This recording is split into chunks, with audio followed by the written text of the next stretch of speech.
everyone, and welcome to this week's episode of The Choir of Elements. Before we get going, we have some announcements, but also thank you very much, Durza Black, who puts an advantage in the pot for the first advantage to be free. Thank you very much. We will look at some things. So first of all, please check out our social links. And I haven't updated the tweet, so I'll do that as we go. The social links there, please go and check out the Discord where you can come and be a part of the community. Come and share all of the amazing things that you do with us, and we will be hype about it, I promise you.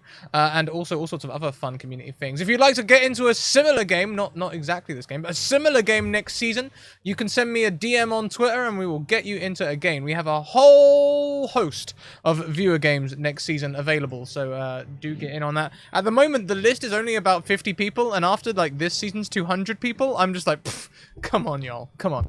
Also, YouTube, you can go and check out all of the previous shows, including all of the rest of the shows of this one, which is very, very recommended. I have updated the tweet, so now you can go and see the tweet there, go and retweet the tweet, go and tell all your friends what you're watching and where you are. That'd be amazing. And also, check out our sponsors, the Deck of Many, who created the Deck of Many Things, the Deck of Many animated spell cards, but also third-party content for 5e, the Humblewood campaign, which is going to be available from November for you to hold in your very hands, much like I am now. You can go and pre-order on their website now. Talking of... I'm really excited for Humblewood, okay? Wow. Well, we've got one That's subscriber there. Also, check out Mage Hand Press, because talking of third-party content with a hardback release soon, Mage Hand Press have been working on Dark Matter for the last year. You can see Dark Matter on Thursdays when Alice runs Argo 37. It's the finale, and Jess in chat is in that campaign. They also are releasing a hardback book, I believe December time, and definitely in December time at PAX Unplugged, we're going to be working the Mage Hand Press booth, so come and say hi to us there. That's all of my stuff. Danielle, how are you? Oh, hi. Hello, I'm great. It's finale day. How are you? Scattered.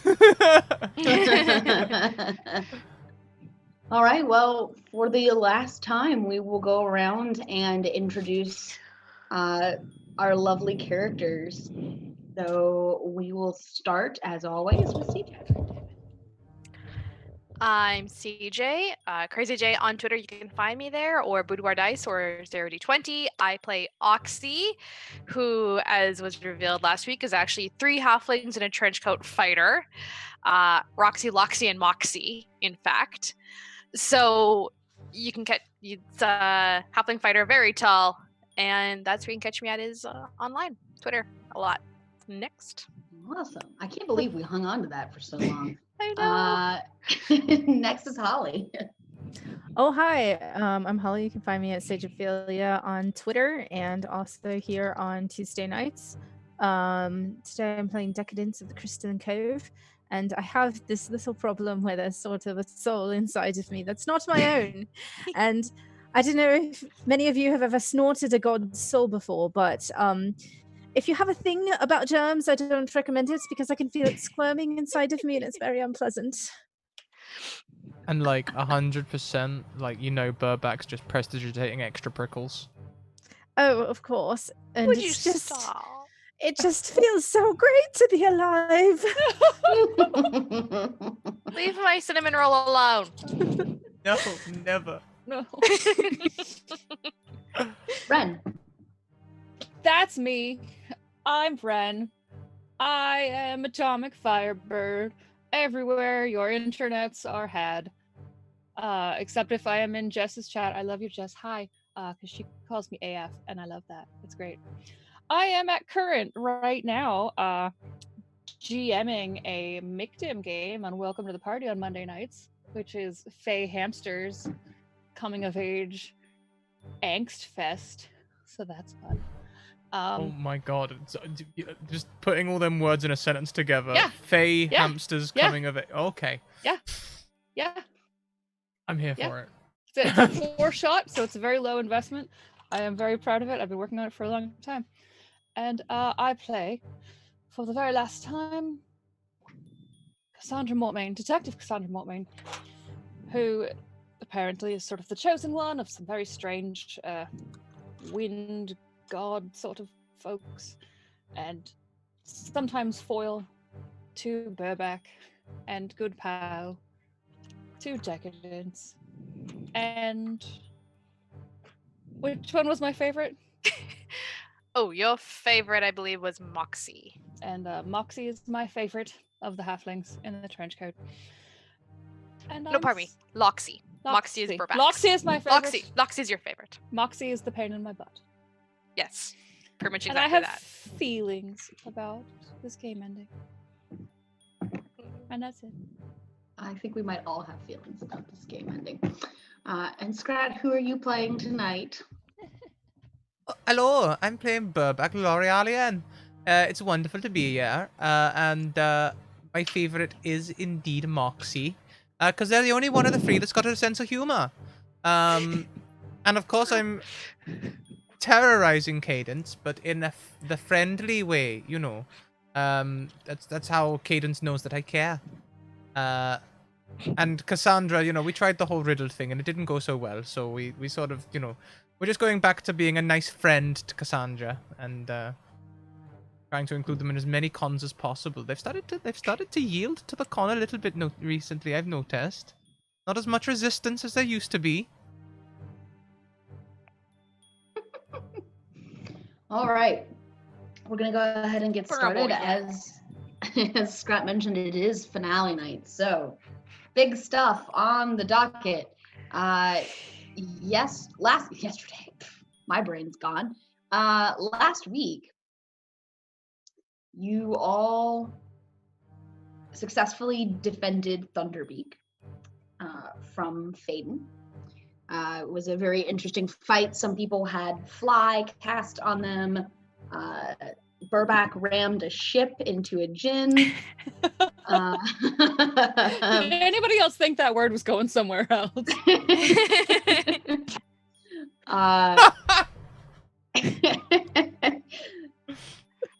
Crazy. But yes, you healed the bird. Unfortunately, Faden did teleport away after a very successful intimidation attempt from Oxy. He just left.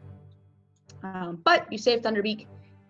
You were able to pull the ships over to an Earth moat, have a little chat with Thunderbeak in Primordial, and investigate Faden's ship.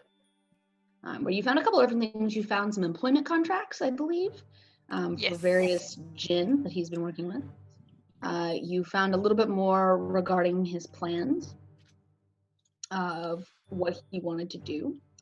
And you also found Elaine, who was shackled in the cargo hold, essentially, of the ship. And Elaine confirmed your suspicion that she was Faden's mother. You were able to tell that she had some kind of magic on her, enchantment, I believe. But unfortunately, Cadence's attempt to teach Dispel magic to Burback did not go as planned. So that did not work. No.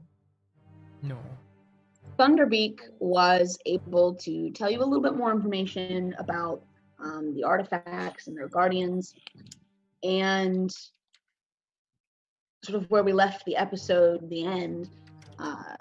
Thunderbeak, as you were leaving, collapsed, and you went back to see what was wrong, and he told you that one of the other guardians, Moss Eye, the guardian on the plane of Earth, was under attack. Possibly by Faden and or Faden's employees, and he could feel the damage, but he told you to leave. And Cadence successfully persuaded Thunderbeak that in order to stop Faden, you would need your own artifact from the Choir of Elements. And so Thunderbeak gave up the breath of air. By dying, actually, and it kind of flew out of him like his last exhalation and went straight up Cadence's nose.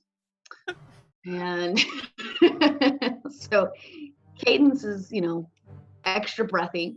And you all hop back in the ship and using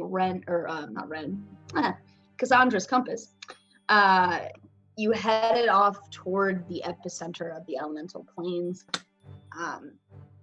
On three of you, everyone except Cassandra essentially, sat down to take a rest after what has been a long day, with Cassandra sort of at the helm, keeping an eye on things. And the last thing I described before we ended last session was, as you were going through these planes, you noticed that the earth motes were shaking and splitting apart around you. And that there was definitely something wrong. So that is where we come back. And as Holly so very kindly reminded me before we started, Cadence has a charisma saving throw to make. Big public service announcement. Don't do drugs, kids. Right, do not snort God souls. I don't recommend it. All right, so Anyone offers you God souls, don't take it. first roll of the finale. Let's see how this fight is actually going to go. This is going to turn into an after-school special. Cadence. That is plenty. You are fine. So your sleep continues uninterrupted. Your rest continues, I guess, depending on whether or not you're actually asleep. I feel like I'm trying to sleep, but I just keep feeling stirrings, and I'm just sort of vibrating lightly all night. That makes sense. Yeah, I mean, you do have a very powerful artifact that is now inside you. It's not something you're carrying or anything like that. So definitely an adjustment to be made, for sure. So Cassandra, are you doing anything with your free time here as you're guiding the ship? Well, I'm guiding the ship. I'm also clearly noticing that the motes are being wonky. And yes. I feel like Cassandra knows that means that things are not going well for the because it was a pseudo dragon that was guarding the earth moat? It was a very large basilisk. So yeah, I internalizing that. I don't want to wake everyone because I know that they have a lot going on, but I feel like Cassandra is probably, with one hand stirring the ship, gotta keep tending it, steering the ship, or just holding on to it with one hand to make sure it's going in the right direction. It is a magical ship after all. Seems to kind of know where it's going. And then I feel like I've got, my spell book in the other hand, just making sure I know I'm prepared. So I'm like this. I've got the book. Oh, I found a note in this book. Steering the ship, and I got my book. I'm that guy. Very nice. Yeah, fortunately, there's not many of the earth motes are pretty far apart, and there aren't any other obstacles really. Not many other ships in this part of the plane, so you're not in any immediate danger of steering your ship into a collision while you're reading your book. I'm just kind of studying. Oh, that spell looks maybe useful. All right. Fretting. Cassandra is fretting, is the moral of that story. We'll be fine. The night passes for you mostly uneventfully. The shaking in the earth motes doesn't really ever stop, which is perhaps unfortunate or indicative of a larger problem, but you're not attacked, you're left alone pretty much. So those of you who were long resting, you can get your full long rest. Cassandra, if you want to swap out a watch at some point with someone so you can get some sleep too, that is Yeah, also- as soon as anybody comes out, I will sort of ask them to man the wheel, and I will then do that thing that Cassandra does where she goes and she reads a little bit more until she just passes out in the book. Feel that deep in my soul. Sure. Does anyone want to take over for Cassandra as the watch person? I'll take that. Yeah. All right. I'll come up and give a hand. Okay. So we're Feels back a in bit Odyssey. like feels a bit like my elven heritage, you know, getting a little bit less sleep to watch. That's a good point. So we're back in Odyssey. You both take over the ship around like the wee hours of the night to watch it going into the morning. And you are also able to witness what Cassandra was with these earth motes shaking apart, essentially. Big cracks splitting in them, breaking into smaller pieces. That's not good, is it? Oh, no. Do you think that, like, means something? I think that means we better hurry. Oh. I look at the ship. Is there any way I can make it go faster?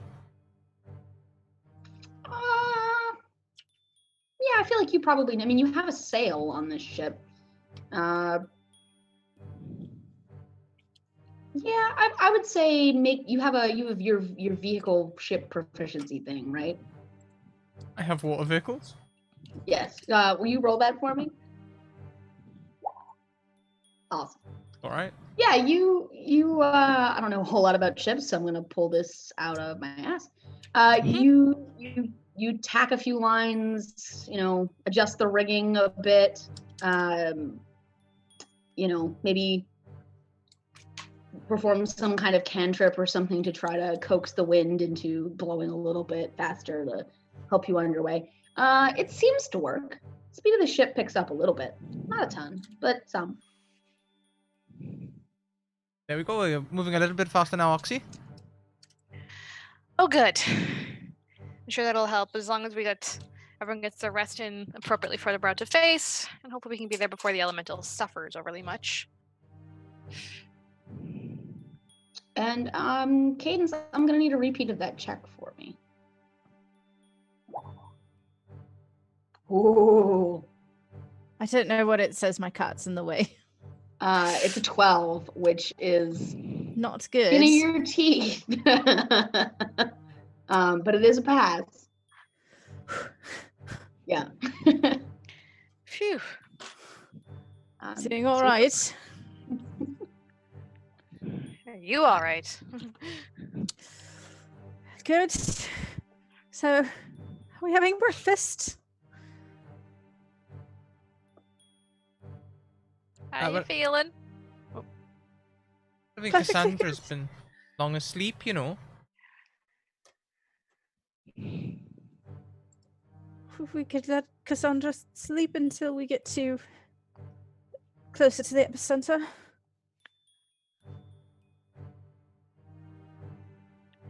Like I'm not yes.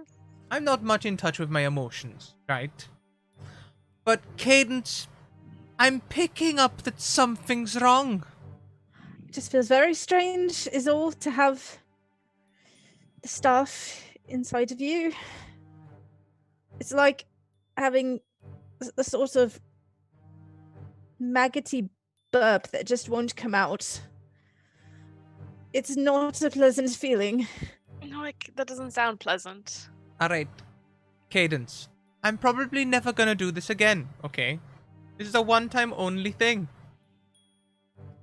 I'm gonna prestidigitate Cadence clean.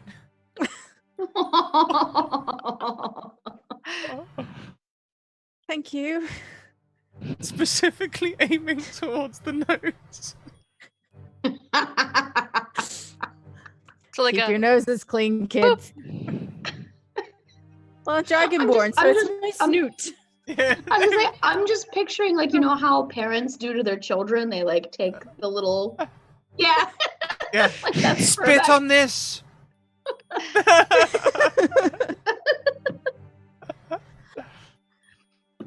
Feel better? Little bit. Feel much better when this is out of me, to be honest. Do you think it will make the bird back alive? Getting it out.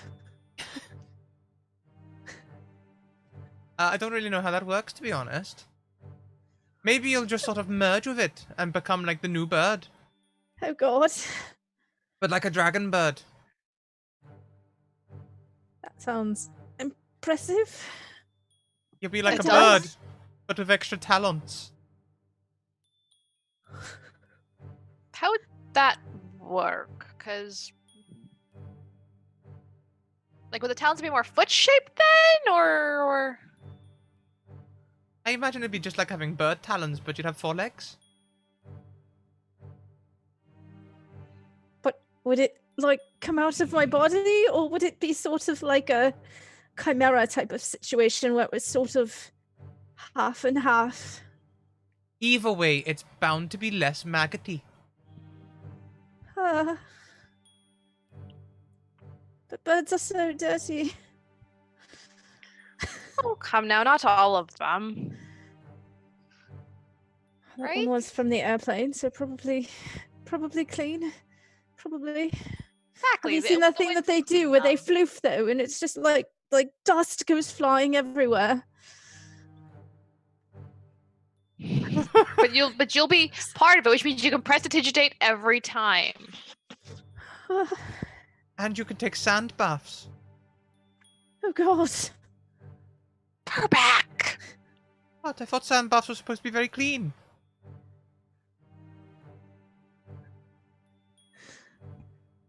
I've never taken a sand bath, but it sounds awful. It sounds like just dusty dirt. Well, no, sand and chalk and things like that can help you clean because it removes oils and other dirts that are stickier. Besides, not all birds are dusty, some are oily. Thank you, Ren. That's what the nature rolls for. Hashtag not all burps. Maybe I'll just have scale feathers. Oily scale feathers. Not oily. Like good oil. Like axe oil.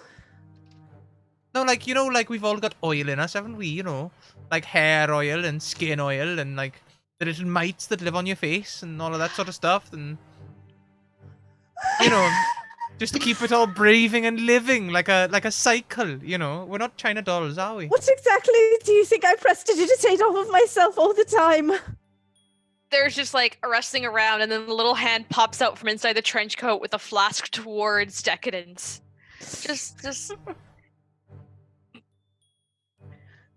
But I mean, I don't know if prestidigitation works on them because I don't think they're exactly dirty.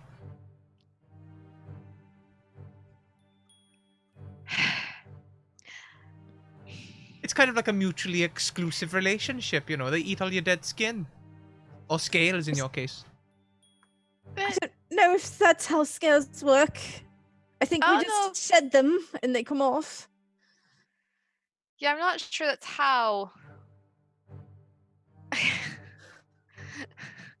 I'm not sure it's how Dragonborn really work. I mean, we can ask the Dragonborn. Duh. If they have. Would you know if you had those little things? If they're microscopic? Tiny? DM. Do Dragonborns molt? Well, they are scaled creatures, and most scaled creatures do some kind of molt to renew their skin. You think about like a snake, or I think Ren has some input here. Please feel free to speak I up. feel like it would probably be more like a snake or a lizard type of molting where they go opaque and then they shed off a whole layer all at once. Turtles do, however, shed off like thin sheets of like each individual scoot on top of their shell, so it really just kind of depends on what type of reptile physiology you are going with here. Yeah, I was thinking more like a snake personally, where you probably molt your whole skin at one point. And it's probably like a really uncomfortable time for you too, because it probably itches quite a bit. Somewhere out there, did Cadence's mum still have their first shedding? Probably. That's probably like Dragonborn culture. Like moms keep the like a little scrapbook of Oh no! You know what I bet they do? Their first molting, they turn into a little rattle. Because it was Aw. little, yeah. Aw. And there's like the puberty molting. Oh god. I don't want to talk about that. Yeah, so you probably know that Dragonborns molt their scales. And yeah, it's not a terribly comfortable time. Like that's the time of year where you don't want to do anything. You just want to like rub oil into your skin and into your scales and not leave your house. Mostly I just rub alcohol into it, hoping it will dry out just a little faster and come off. Alcohol's very cleansing after all.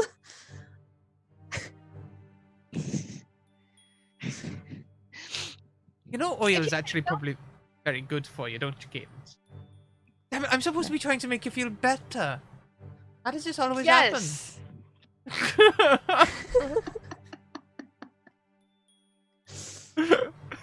I don't know, but you have quite a talent. I genuinely had good intentions here. I don't know how this has happened. You could make breakfast. Yeah, that's. How about that? And then, it's a clean Quietly area. make breakfast. Yeah, and it's a clean and tidy area of the ship. And if you feel uncomfortable, there you go. I might just stay on the wheel. Right. I just might, sorry. Oh. So Throwback is staying at the wheel. Would you be at all willing to scale it back for how you treat her? Huh? Not very appealing.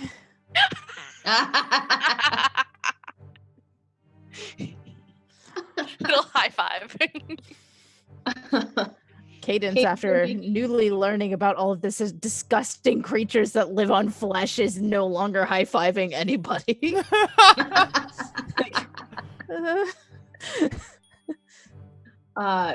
Cadence, you're making breakfast, right? Yes. Cassandra, do you wake up when you smell food?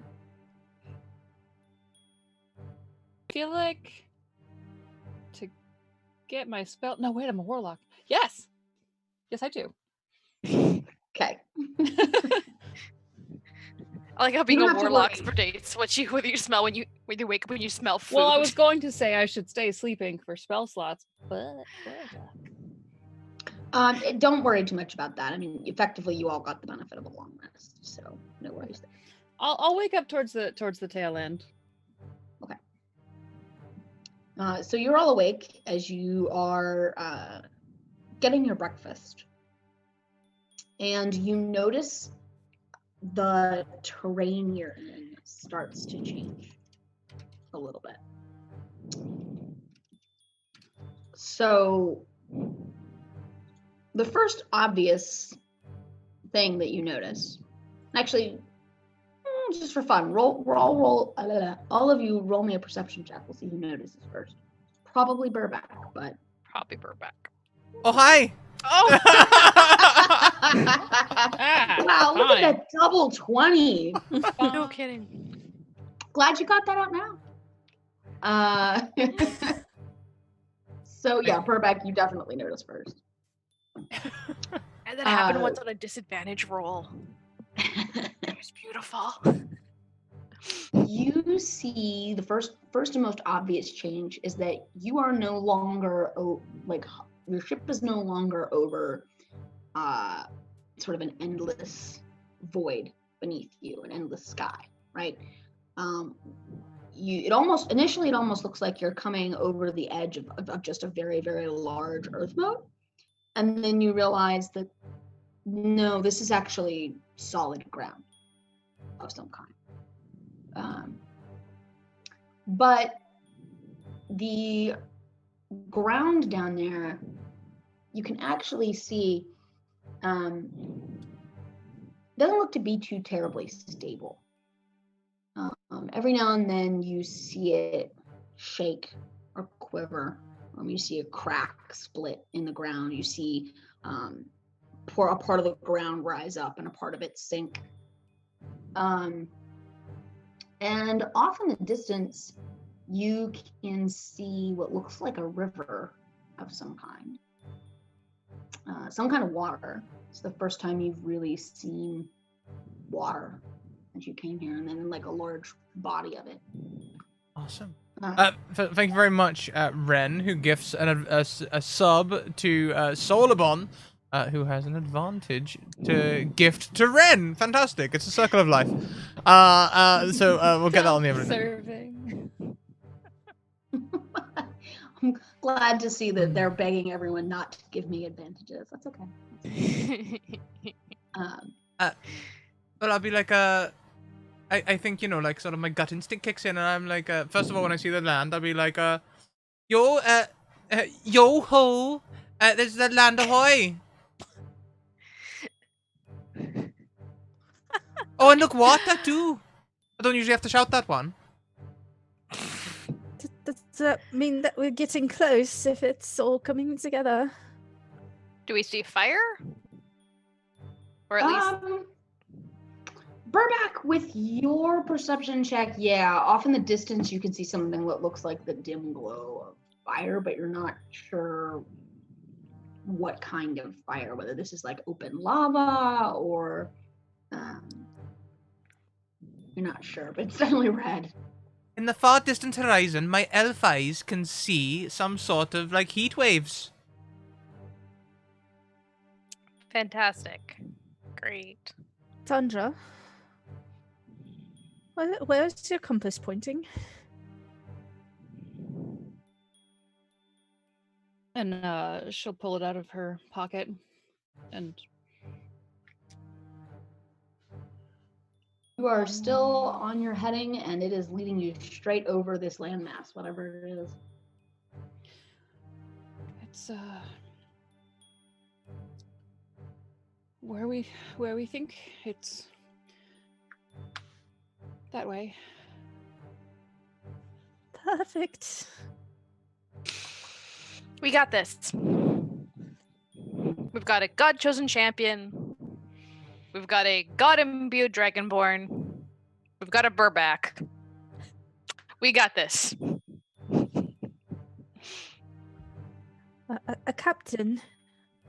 Brave captain. And we have the most striking fighter that I've ever seen. Do you mean the ability to hit or the height? Because, Everything. I thought Cassandra was the leader. But you're the captain of the ship. You made a Genasi into like an insect against a carriage. Cassandra, there's something really wrong with Cadence.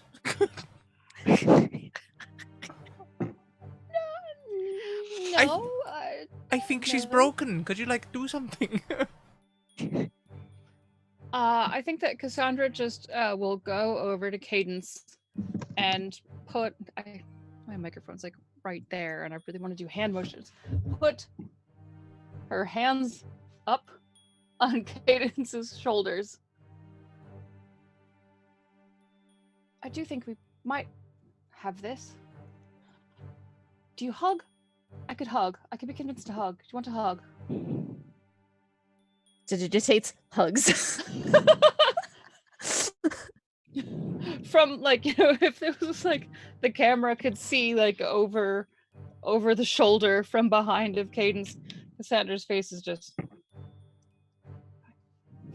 mildly offended at the need to be prestidigitated herself, because she thinks of herself as pretty clean. But I imagine it's very Nervous tick. staticky. She's just experiencing a nervous tick. Not nervous. Fine. We've got this. We're good.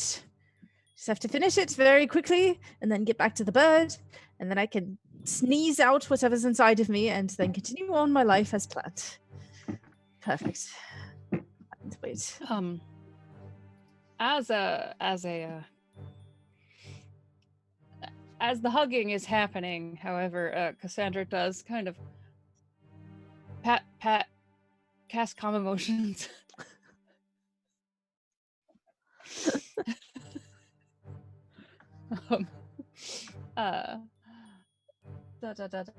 You can choose to fail it if you want. Otherwise, you have to make a charisma saving throw, which I know is very stupid to do to a paladin. I imagine I would probably just fail it. I trust whatever spell Cassandra would be casting on me. Unlike some people. Then I am just sort of suppressing your anxiety for just a little bit. It's concentration, so I'm gonna have to be thinking about it real hard.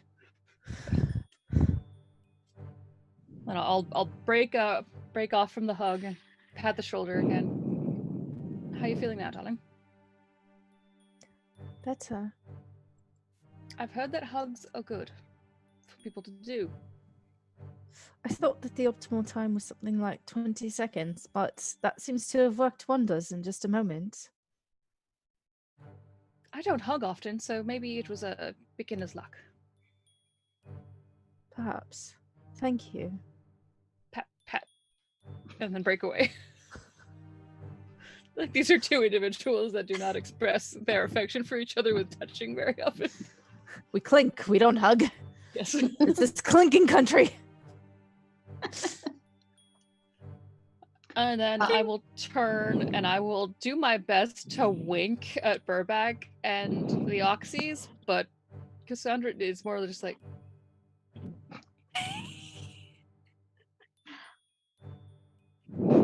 Finger guns!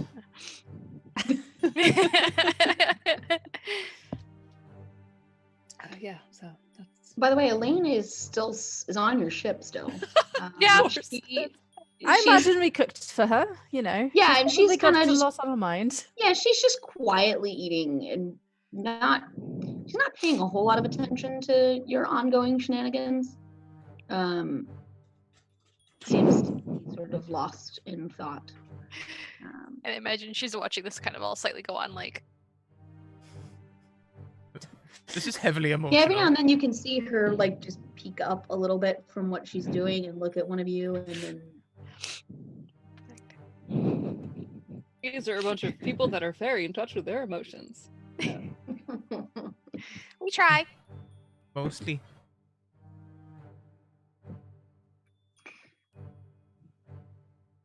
after a few minutes after you have your hug moment, there's a rumble, a very loud rumble directly underneath you.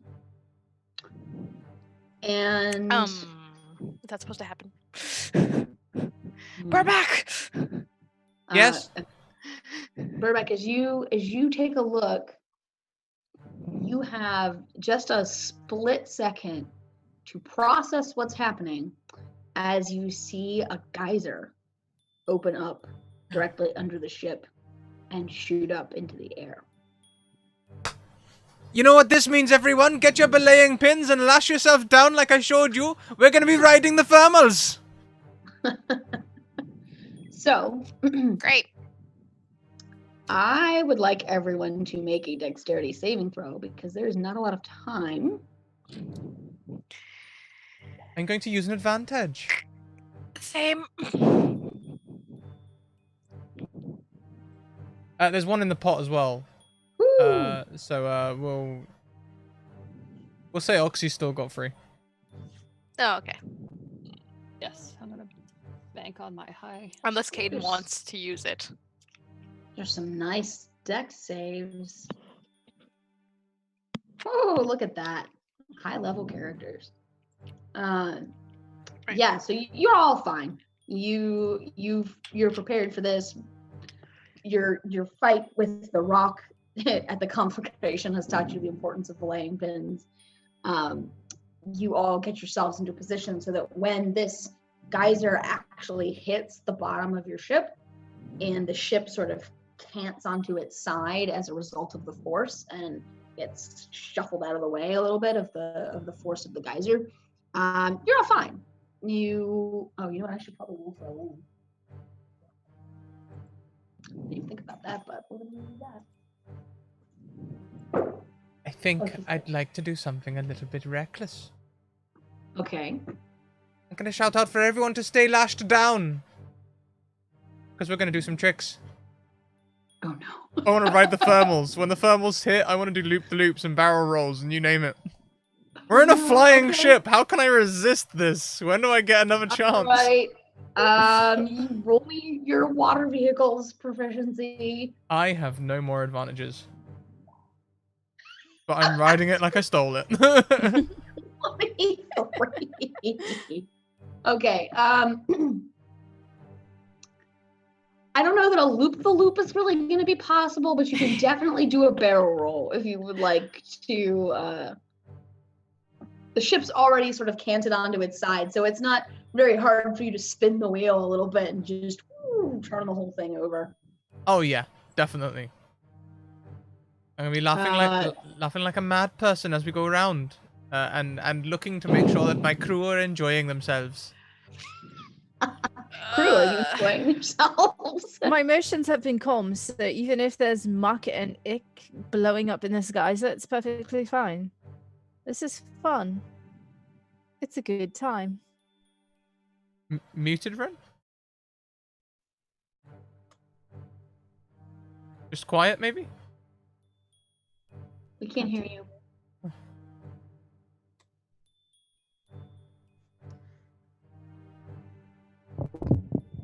Oh, that sounds I noisy. think that's got it. Promising. I was trying to say that. No, is that working? Yeah, you're working. Yeah, it's working. We Oh, hear okay. you now. Calm emotions only last 1 minute, but I think you can kind of, coast. You can ride the vibe. As long as no one does anything I think foolish. that my pluggy had gotten loose in the bottom of my mic. Yeah, Burback, it doesn't sound like your crew are enjoying themselves too terribly much. I'm having a wonderful time. Except for a very chilled out cadence. The Oxys are having fun. That's the important thing. 2 out of 3 agree it's a great time. Elaine is clutching a rope very desperately. So you do your barrel roll. And you come out, re-straightened back up. You can realign yourself with Cassandra's compass. No problem. The wood of the ship looks a little scorched from the heat of the geyser, but otherwise, doesn't seem to be any permanent damage. Wasn't that brilliant? Lovely. It was quite fun. Where did you learn how to do that? I can't imagine that's possible on the sea. Yeah, no, this is the first time I've ever done it. I bet that you could charge people money to go on a ride that's like that. I feel like Cassandra is just clutching on, and her hair is just all messed up. And she's We'd have just like to make sure we're secure. a cat that got tossed in water. No, see, you just sort of coast along and then you do those rolls. You could call it a roller coaster. Cadence. This would be brilliant. Are you what? Cadence has gone from freaking out to suggesting cons. We just would have to make sure they're secured because we don't want to get, bad word going around that people are falling off of these. We won't worry about it Ships. too much. We'll just put a disclaimer in. We've got a cleric on standby. Exactly. I can write that up, I'm sure, somehow. Oh, you could contract the Air Genasi to rescue anyone that fell. You have the contracts. It would be perfect. Which reminds me, I need to see if I can change them over to our side. 1 second, shuffling positions. The one that actually can deal with this stuff should be in the middle. There's like a boom. So, I'm going to ask you all now because this is finale and I want to make sure I'm cognizant of time. Is there any preparation you all want to do before I hustle you along a little bit? I'm feeling a little devil may care. Okay. Let's do this. I already rearranged and added some spells before we started, so I think that's Cool. what What's my Cassandra's doing calm? when holding the book. Once my calm wears off, I'll definitely prestidigitate myself, but otherwise, just make sure I'm suited up, make sure that Elaine is in a good place to face her son. Potentially. Yeah, Elaine's got sort of a quiet determination going on right now. She knows that her son is clearly involved in something not so good, and she does mention to you specifically, Cadence, and she says, "Promise me you'll let me take him home." Ooh.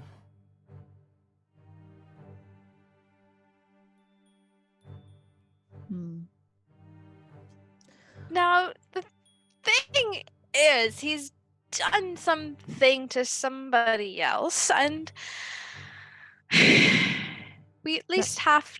Okay, is there a timeline to that? Well, I know he's done something to somebody else, and I agree he should face the just punishment for that. But I'd like to take him back to the material plane and let him, face the court. Not Elaine.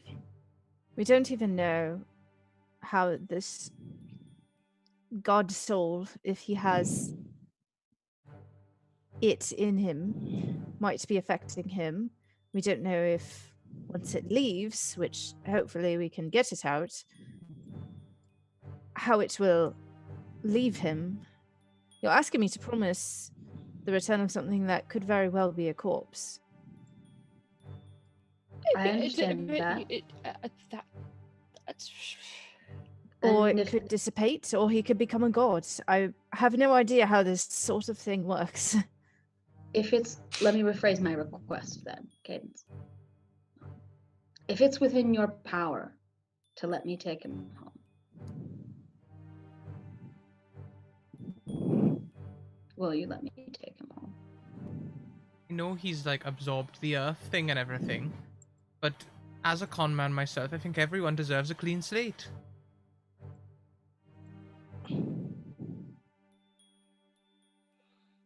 I cannot make that promise. I'm sorry. Let's make that decision when he's in our quarry. And we must Until see. such time we're sliding down a slippery slope. Okay. If he attempts to kill us,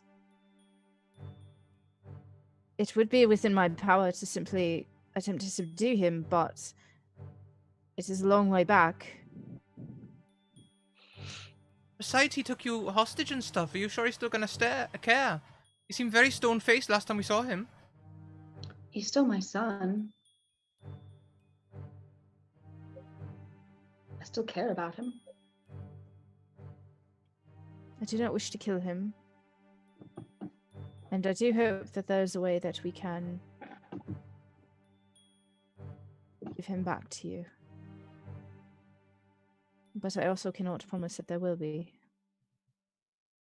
I guess I'll have to settle for that then.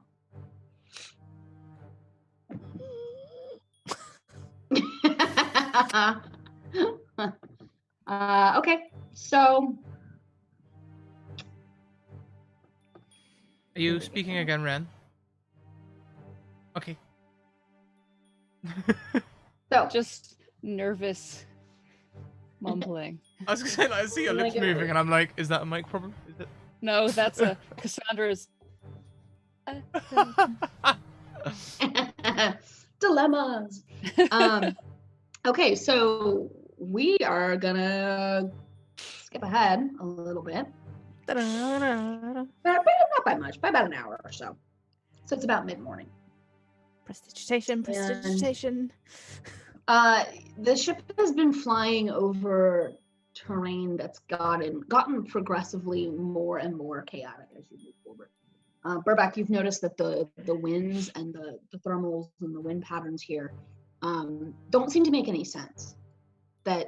And you're really starting to struggle to keep the ship moving at a steady speed versus in just quick bursts and then moving really slow for a few minutes and then another quick burst.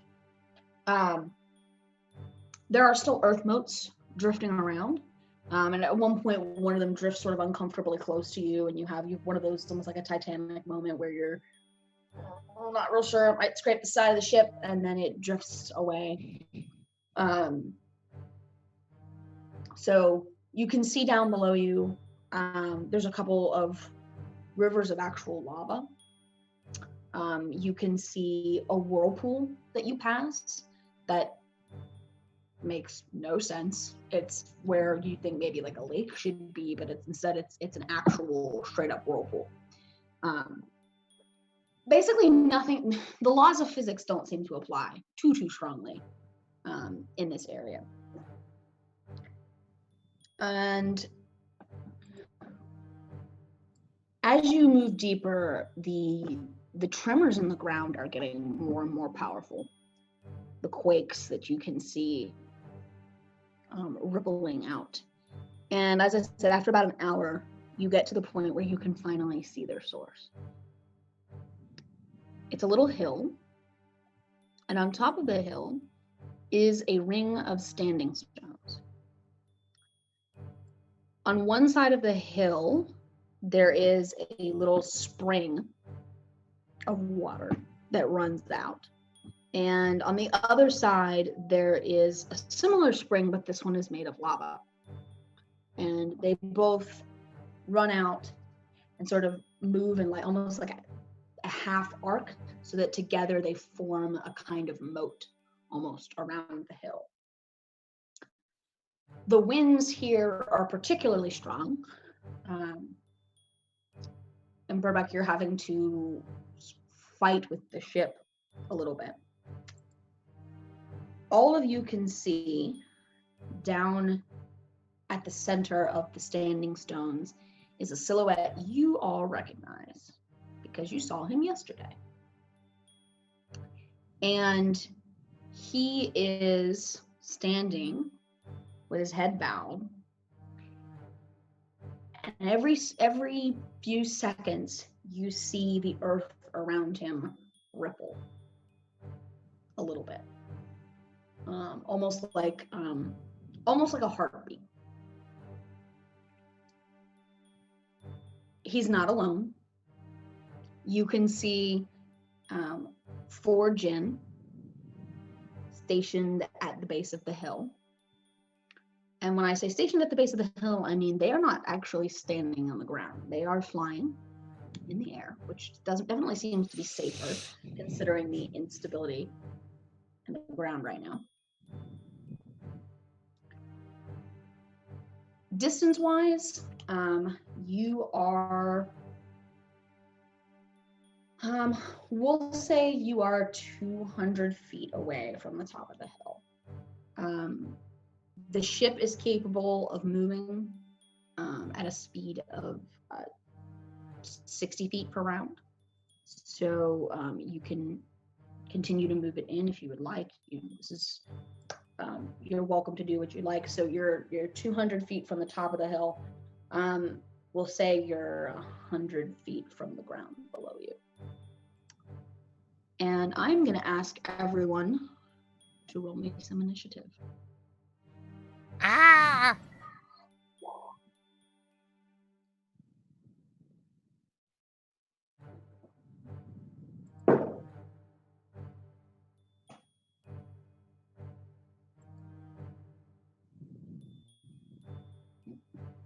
I always seem to roll badly in initiative.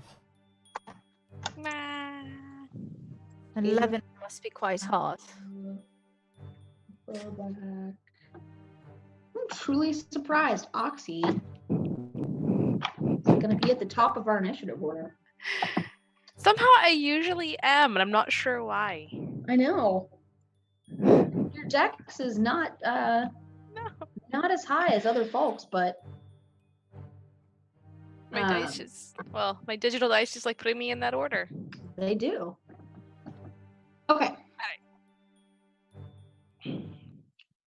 So, okay. So, Oxy, you are first. What do you want to do? We're not close enough to him yet, though, are we? You're 200 feet away right now from Faden. The Jinn are a little bit closer, about 120 feet. Okay, then I will start with a longbow attack Okay, on the Jinn that is near us. sounds good. And just in case, I will roll. I have the advantage, I'll roll it on this one. Okay. Maybe I should get my. That is a miss. Dang it. Not by much. It's pretty close.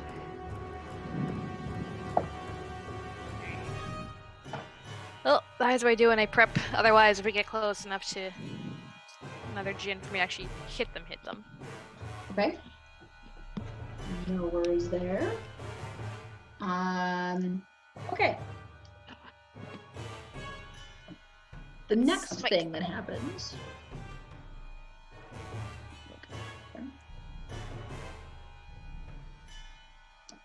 Okay. You see the earth beneath you shudder. And then you see these pillars of rock just sprout up out of the ground. None of them are too high. None of them come really anywhere close to the airship. But you've got several of them now that are sort of not directly underneath you, but kind of around you. Most of them are about 30 feet high. There's a little bit of fluctuation. Some are a little bit higher, some are a little bit lower. So that happens. And then it is the bad guy's turn. The Jinn, all of them, will turn and start heading towards your ship. The closest one, the one you tried to hit with your longbow, is not quite able to get to the ship, but he can get most of the way. And he will point at your ship and summon a whirlwind. And let's see. He will drop it on you, Oxy, so I'm going to need you to make a strength saving throw. Oop, sorry, that should just been normal, but 22, I guess. 22. Yeah. I was going to No, suggest really- that you might have advantage because you're still lashed to the ship, aren't you? Unless you've unlashed. Oh no, I hadn't done lash. That's right. I don't know. Depends on. Would it have 22 advantage? counts, so we don't have to worry too much about it. So it drops this whirlwind on you, and you just sort of hunker down. So you are not affected by it.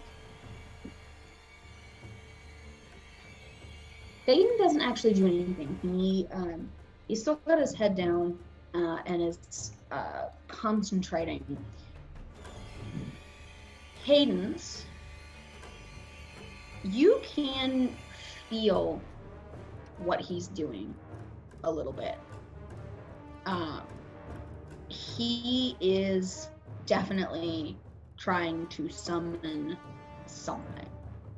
You can feel whatever magic he's working right now, almost like a call that hits you pretty deep in your bones, except he's not calling for you. He's calling for something else. Perfect. Yeah. And that'll be it for them this round. Burback.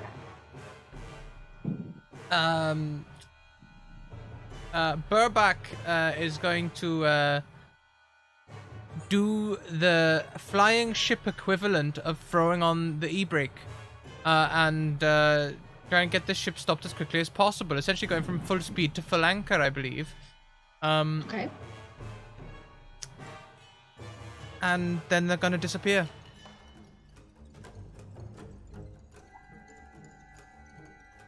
Nice. Okay, you disappear. The rest of you are all sort of strapped in, so you kind of do the like almost like it's a seatbelt when Burback stops the ship, and then Burback just vanishes. Anything else, Burback? No, I think throwing on the brake would be like a bonus action, and that'll Probably be a bonus my action. yeah. So, Okay. I will make some movement. I haven't told anyone my plan though, so I'll just I'm going to make some movement. Are you moving to a different part of the ship? What are you doing? Yeah, people probably, yeah, I don't have my bonus action yet, so I'll just walk to the edge of the ship. Okay. Cassandra. This is where we prove that we are the disaster detectives because we didn't really make a plan, and we are all just doing our own thing. Because Direct. What would you like? what? Oh no, this is gonna go badly. Cassandra is first off going to. Where is it? It's on here. I'm real good at this. Right. Okay. How far at current are we from Mage Guy? So Burback did not move the ship forward. He brought it to a halt. So probably you probably lost like an additional 10 to 20 feet in the process of doing that. So we'll call it 180. Okay. Crap. Thanks. We're back. I'm going to cast Fly on everyone but Burback. So that we can get our butts over there without needing the ship. Okay. Okay, that's what I'm gonna do. And gives me a fly speed of 60 feet. So, boop, boop, boop, boop, fly. Flying 60 feet in the direction of the mage. And that's gonna put me at 120, which, let me just read the description of this one more time. Nope, I can't do that. Never mind. I'm not casting Hunter's Mark yet. So yes, I'm just 60 feet closer Okay. by flying. So you go zooming by actually one of the djinn who actually had gotten within 30 feet of the ship and just sort of bypass him in the air as you head for the hill. Okey-doke. Cadence. Would you say that these Genossi are in any sort of linear pattern? I know they're all coming towards us. They are not in a linear pattern. You might be able to catch two of them. So they were sort of stationed at the four corners of the hill, and they're coming at you now, but they are sort of coming from different angles. Yeah. Right, so I could probably hit like two in a diamond. Mm-hmm. And how far away is the man at this point? Faden himself? Faden is 180 feet. Now, if you wanted to move closer, you are capable of doing that. Right. Let me see. Right, so I would like to fly up in the air and move. Can't move close enough though. Move so that I can hit two of them. Okay. So I'll go ahead and cast Lightning Bolt at them. Awesome. So they both need to make a Dexterity saving throw. The spell DC to beat is 16. Okay.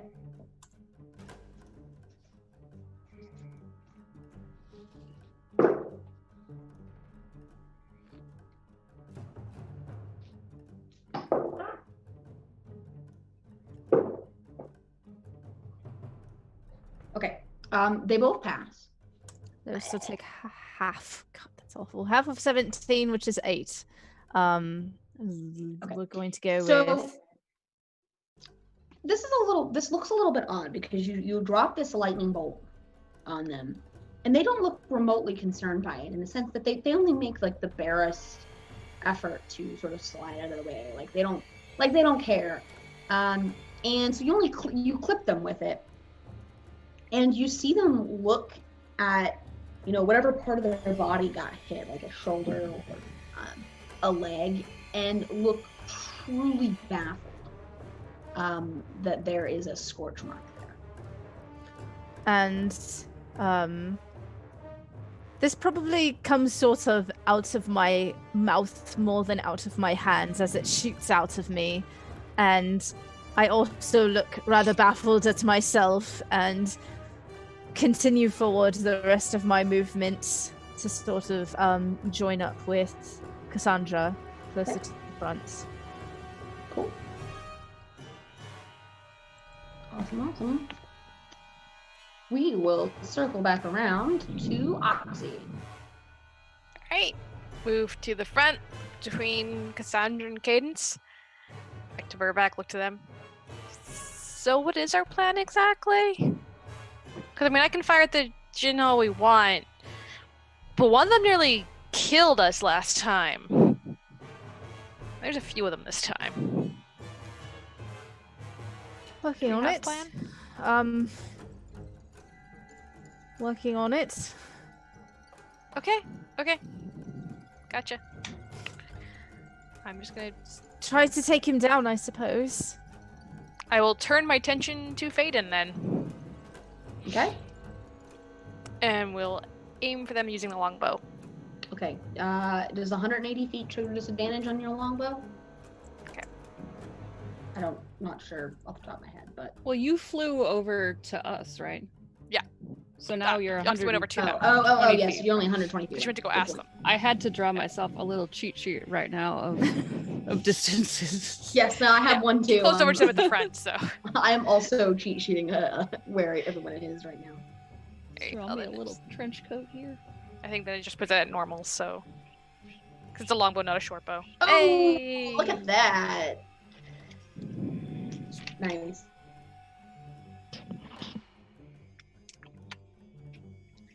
So that is 13 damage.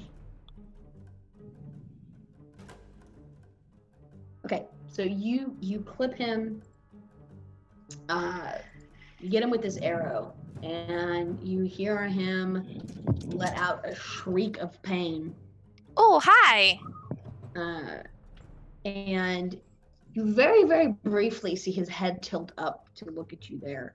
And facial expression, even from this distance, you can tell, is not fun. He does not look pleased to see you.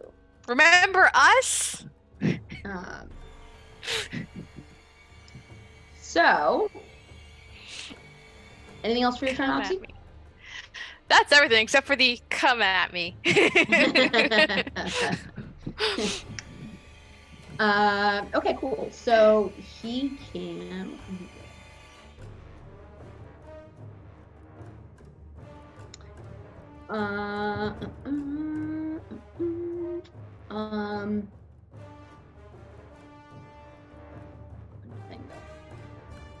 Okay. You see another earthquake shake the ground around him. By rights, it looks like it should tumble these pillars, but it doesn't. They appear to be made of some kind of stronger stuff. But that being said, you can see all of these loose stones, and it definitely does not look like it would be a fun place to be right now. For his part, Faden does not look like he's actually doing anything. He leans back down and closes his eyes. But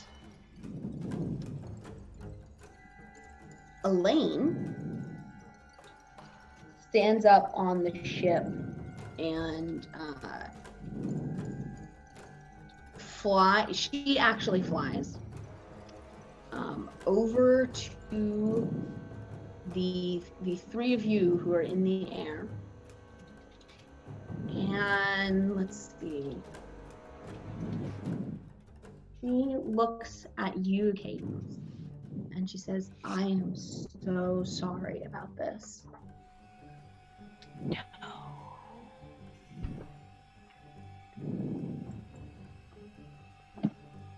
And she doesn't have any weapons, so she's just going to try to hit you. But she is going to try to hit you. Cadence, I gotta get your armor class out here. 19. 19. Hard. Let's see here.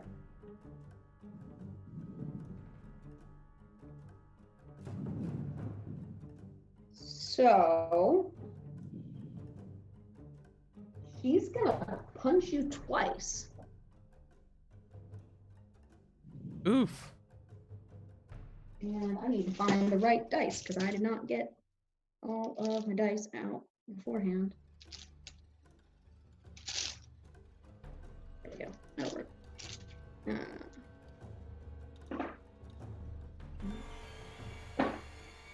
And 11. So 8 damage on the first one and 11 on the second. Okay. As she hits you twice. And she says, even as she's doing it, she says, I really don't want to do this.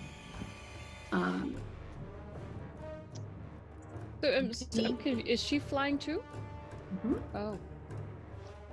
And she, yeah, that's it for her. So she's with you all right now. The closest Jinn will come in and try to hit Oxy.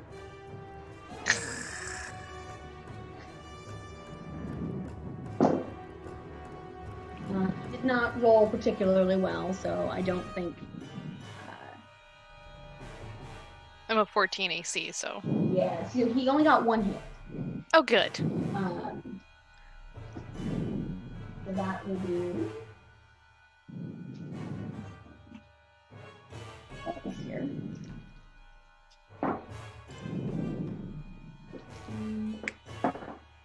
17 damage total, which includes 2 points of thunder damage. So you hear like a little bit of a boom as he hits you with his scimitar. And that will be it for them. And it is going to be Burback's turn. Invisible Burback. Invisible Burback. That's what I wrote on my cheat sheet. Is invisible Burback. Invisible Burback is going to jump off of the ship. And the only indication that his party will get of which direction he's headed is perhaps him saying the magic words that activate his flying boots towards the direction of Faden. Nice. And yeah, I'm going to start moving towards Faden. Okay. And how much movement do you have with those boots? I have my walking speed, which is 30 feet. And I can double dash as a rogue, so I can move up to 90 feet in one turn. Nice. So you go 90 feet towards Faden to put you a little bit ahead of the ladies.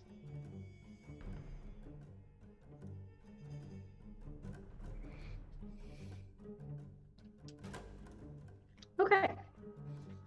Cassandra. And I want to pre-apologize, Azren, for doing Cassandra's gut reaction as opposed to the smart thing. Cassandra is going to look at Evil Mother, Elaine, indignantly, in anger, just really, really unhappy about this. Disenchant. She's gonna grab on to Cadence's arm, because they're right beside each other, and then with her other hand, cast Banish on Elaine.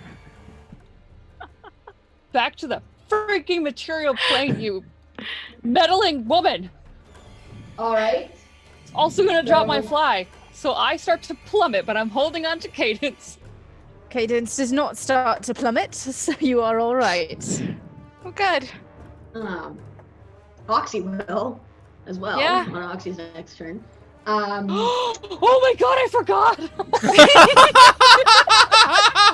You sure you still want to do that? No, I do. It was Cassandra's gut reaction. All right. Oh, I'm a terrible person. Okay, Okay. it's fine. Fine. So what does she have to save? Let me. It is a charisma of 16 saving throw. Okay. Charisma of 16.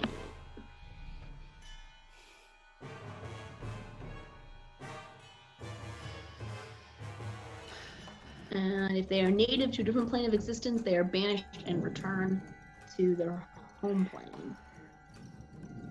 And if the spell ends, then it reappears in the Okay. Cool.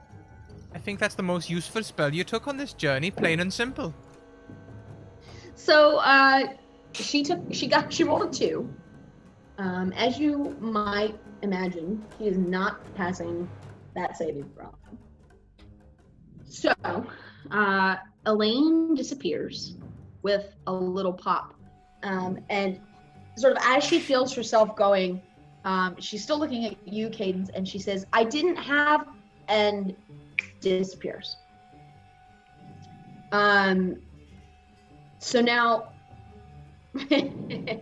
Cassandra, you need to keep track of this spell for 1 minute, which is 10 rounds, and your concentration on it. If you successfully maintain concentration for 1 minute, Elaine does not come back. If your spell gets interrupted or your concentration gets interrupted, say, I don't know, by hitting the ground very hard, Elaine will return. Cool. I can no longer fly, so I've got no more movement, and I'm just clutching on to Cadence, realizing I just did something stupid. And what would D&D be without a few stupid decisions here and there? And how far am I from the land that what's his face is standing on? So you have not moved forward any at this point. So you are still... I'm 120 feet from him, but I didn't know if there was more land that was slightly closer. Oh yeah. So there is land below you. Most of it is about 100 feet below you. But there are some of those pillars that got raised up that are at like 30 feet, 35 feet.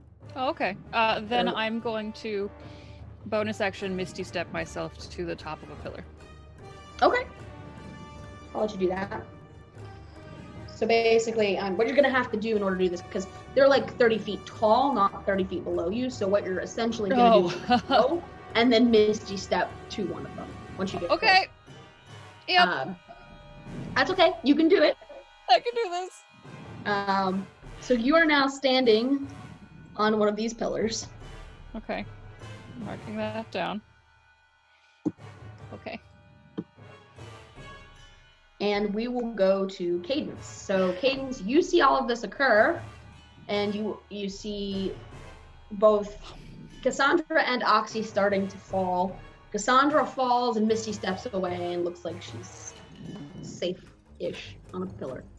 Is there anything underneath Oxy to land on eventually? There's a few more of those pillars, and yes, there is actual ground down there. Now, the ground is being shaken and stirred a little bit, but there is ground.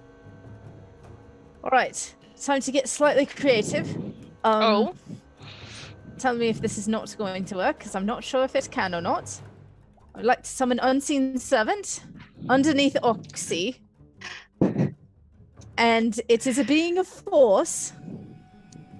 So I'm going to tell it to slow cushion and stabilize. Is that possible? So the spell states that they have to be on the ground. Oh, damn it. It says, Right. Unoccupied It space on does the say ground. on the ground within range, yeah. The servant cannot fly. 60 feet. All right. So how far away is the ground? The ground is 100 feet away. Now, you could fly down 40 feet and get yourself into a position to cast this if you wanted. All right. So I imagine the servant is probably like 2 squares-ish, 1 and change. Physics! Would that be enough to slow Oxy down enough, crushing its tender force body to not take falling damage? No. Oxy's taking falling damage. All right. The question is, how much damage is Oxy going to take? The unseen servant, given that it probably has a little bit of time before Oxy hits the ground, might be able to do something to cushion her fall somewhat, but Oxy's going to take some falling damage. It's 100 feet. She's falling pretty far. All right. Is there a way that I could catch her? Yeah? Yeah, you can try to reach down and catch Oxy if you want. At least some of Oxy. Yeah. What would you like? What I will say is make me a dexterity saving throw. Oh god, I'm not good To at that. try to grab Oxy. We'll say if you grab Oxy, if you get a 14, since that's Oxy's armor class, you will be able to grab Oxy. This is not going to happen. I have a +0, so goodbye, You know, Oxy. you roll really well. There's I have no advantages. Oh. So I summon the servant, and then I'm like, wait, this doesn't look like it's going to work. So I dive to try to catch Oxy, and I think I just ripped the sleeve of the coat off, and look down, and kind of drop it, hoping that it will fall down to them. Okay. And as my bonus action, turn it into gas. Okay. Yeah, you can do that. So the other 3 of you, you just see Cadence basically go and just disappear. Like she just vaporizes essentially. Ah, All right. I have a feeling I know what that's about. So Oxy, we come to you. Come to me. Yeah, You are falling. I am falling. So Cadence did cast Unseen Servant, right? You did actually cast it? Okay. So is there anything you want to do while you're falling? So we have the large trench coat You do? down an arm. And there's 3 of us inside of it. Here's the weird thing. Is there a way to do the little like Looney Tunes parachute with the trench coat sort of to slow down? It's not gonna stop entirely. She's definitely taking damage, probably. All 3 of them are taking some damage. But a slowdown at least. Yeah. Roll me. Getting what I want to call for here. Strength, dex, acrobatics, athletics, sleight of hand, performance. We'll call it acrobatics, since the 3 of you have to hang on to each other and like get this thing in a position where you're able to make this work. And Alright. I'm not going to say that you can't do it, but what I'm going to say is that how well you roll will determine how successful you are, like how much damage you are able to mitigate. Advantage for sure on this one, because oh my gosh. Thank you very much, Ascension Stories, for the raid. Welcome in, everyone. Hey, you should stay tuned as well, because at some point in the Discord, I'm going to be posting a link to their podcast. I'm just listening through to it myself. They talk all about arts and stuff, and they talk about us, and I'm going to like shamelessly self-promote and promote their stuff. Okay, so that will be enough to mitigate a little bit of the damage. Oh, good. Below you, you can see looks like some stuff shifting around down there, but there's nobody actually doing anything. So you can see like a couple of the larger, pointier rocks have been rolled away into a pile, and they've cleared an area of ground for you. So. How nice. That's awesome. We're very good at cleaning in this household. Okay, so it's 19 points of bludgeoning damage. Not too Alright. bad. Not You too survived bad. the fall.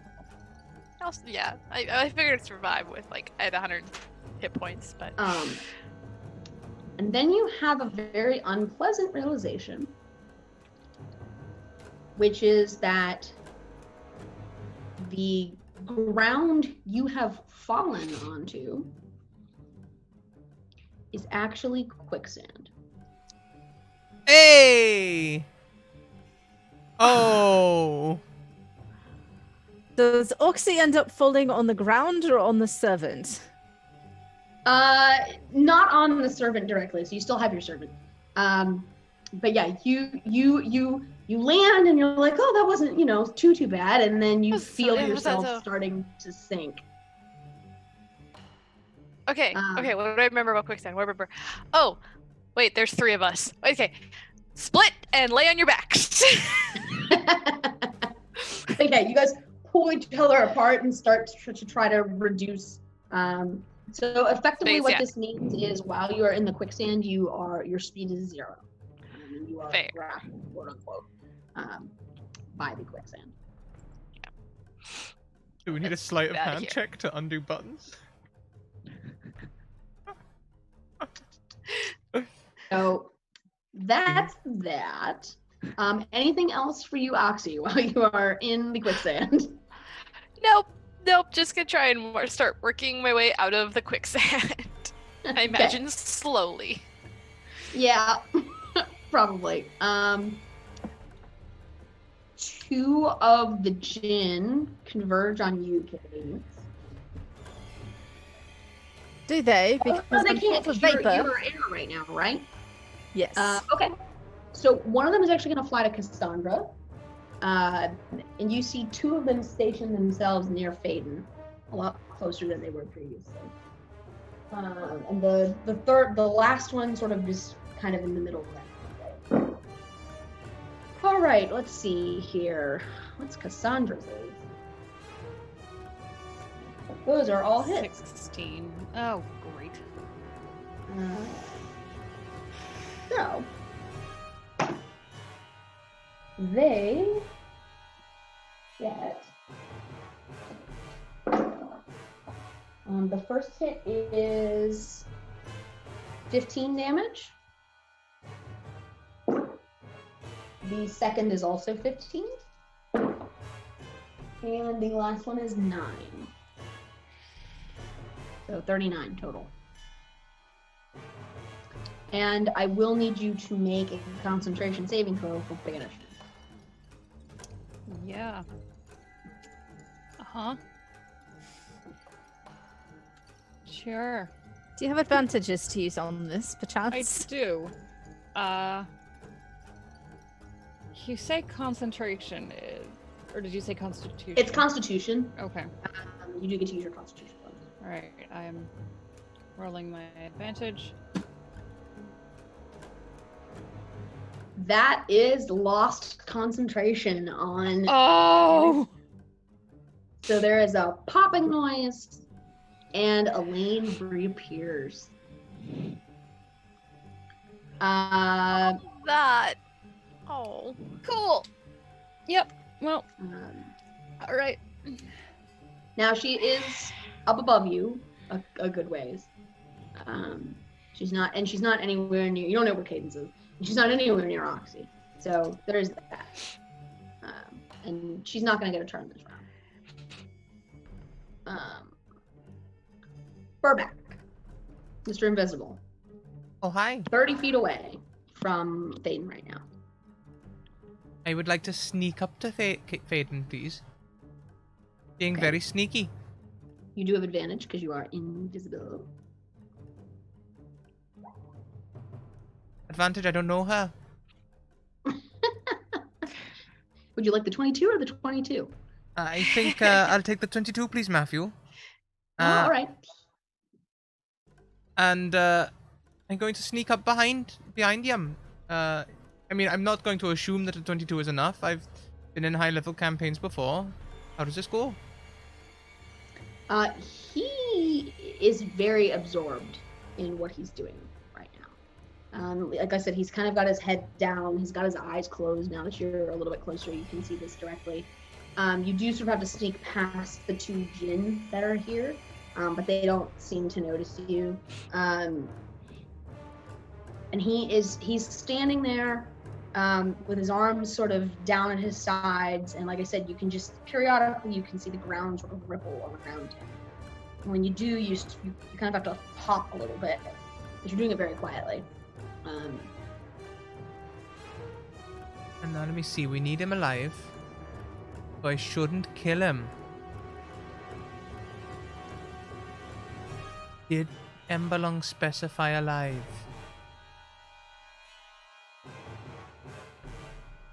You know Emberlung is keeping people petrified, so it probably stands to reason that he would prefer Faden alive. Right. Well, that susses it then. I'm gonna do non-lethal damage here, as I stab him in the back, in the liver area with my rapier. Okay. Not lethal, but very, very painful. Very painful. You have advantage. Oh, the duality! Oh my god. Thank goodness for thank goodness for advantage.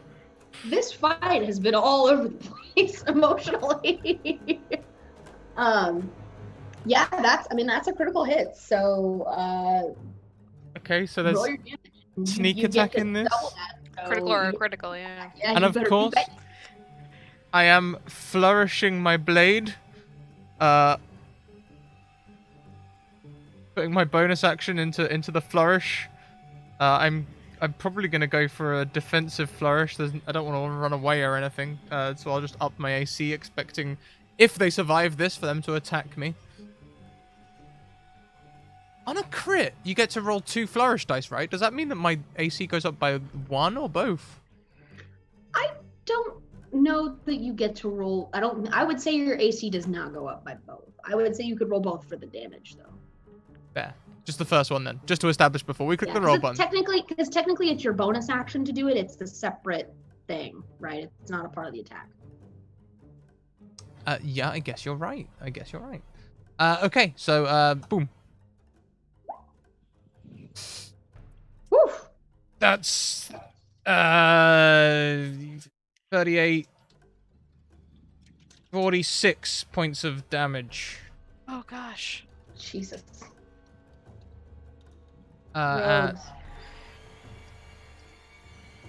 And oh dear. Plus 1d8 blade flourish. It's a 2 on my flourish, so my AC goes up by 2. Okay, cool. All right, I think that's it for you, Burback. That's your movement and your action and your bonus action. It is critical non-lethal backstab. A very painful, turn. very painful non-lethal backstab. And I've attacked, so I materialize. Invisibility drops when I make an attack roll. Okay. Then we go to Cassandra Mortmain, who is standing on her pillar of stone. What do you want to do? Well, I'm being attacked by a djinn, You are. so that's fun for me. All right. The first thing that I'm going to do, because I realized that I botched that spell, and so there's no more point in holding on to that hope. I am going to Misty Step the heck away from the djinn Sure. towards as close as I can get to the oxys. Yeah. Do I end up, because that's only 30 feet that I can poof. That's fine because the pillar is about 30 feet high, and you and Oxy were in the same general area, so you can Misty step down to sort of the edge of the quicksand. You can kind of see where it is now that Oxy's actually in it and sinking. Okay, so I poof down to Oxy, and I forget the parameters of the fly. I just have access to that so I can use my spell slots, or was I only able to cast it once? I forget. I think you have access to it as part of your warlock spells now. Okay, then I'm going to cast fly on the 4 of us now. Okay. And that was my bonus action, my action, and then I tap Oxy on the back with the fly spell, and then I zoom 60 feet closer to the big fight. So now I am 60 feet away from... that is correct. You are now what's his face? Good with descriptions in the middle of a fight. Yes. All right. What's his face and what's their face and mom lady and yeah. That's it. Mom lady. Okay, cool. We'll come back to the quicksand in a moment. Cadence, you are currently dispersed, which means you have a wild fly speed at the moment. What do you want to do? First off, I would like to look at Faden. Does he have anything in his hands or any like sort of casting implements, or does he? Because I know what he's doing. Mm-hmm. I do know that. You do. But I don't know how he's doing it, if he has a thing for it or if it's just sort of focusing. So I would say you sort of have an instinctual knowledge of what he's doing because you are now capable of doing something very similar. So he doesn't have any implements or anything like that. To your eyes, though, you can see essentially what amounts to the power of the artifact that he has, which is the rhythm of stone. And you can see it almost like his heart is outlined in power. And you can actually see that the thrumming of the ground around him is in time with his heartbeat. And that clearly has something to do with it. But he's not holding anything in particular. If you had to guess, you would suspect that the rhythm of stone, much like the breath that you snorted, is internalized somehow. All right. So I have to use my action to become solid again, right? You do. All right. So I will... don't have anything good with a bonus action. I will simply appear right behind him. Next to Burback. Next to Burback. And is there a way that I could use my bonus action to try to break his concentration on what he's doing? With like an intimidating mighty roar? Yeah, well, you try to do that. All right. I reform out of thin air next to Burback, and with all of the energies inside of me from this god, I inhale through my nostrils, and I roar out as loud as I can, and I'm probably going to roll a 1, and it will be awesome. That's not great, but it's not bad. Let's see here. What does he have with this?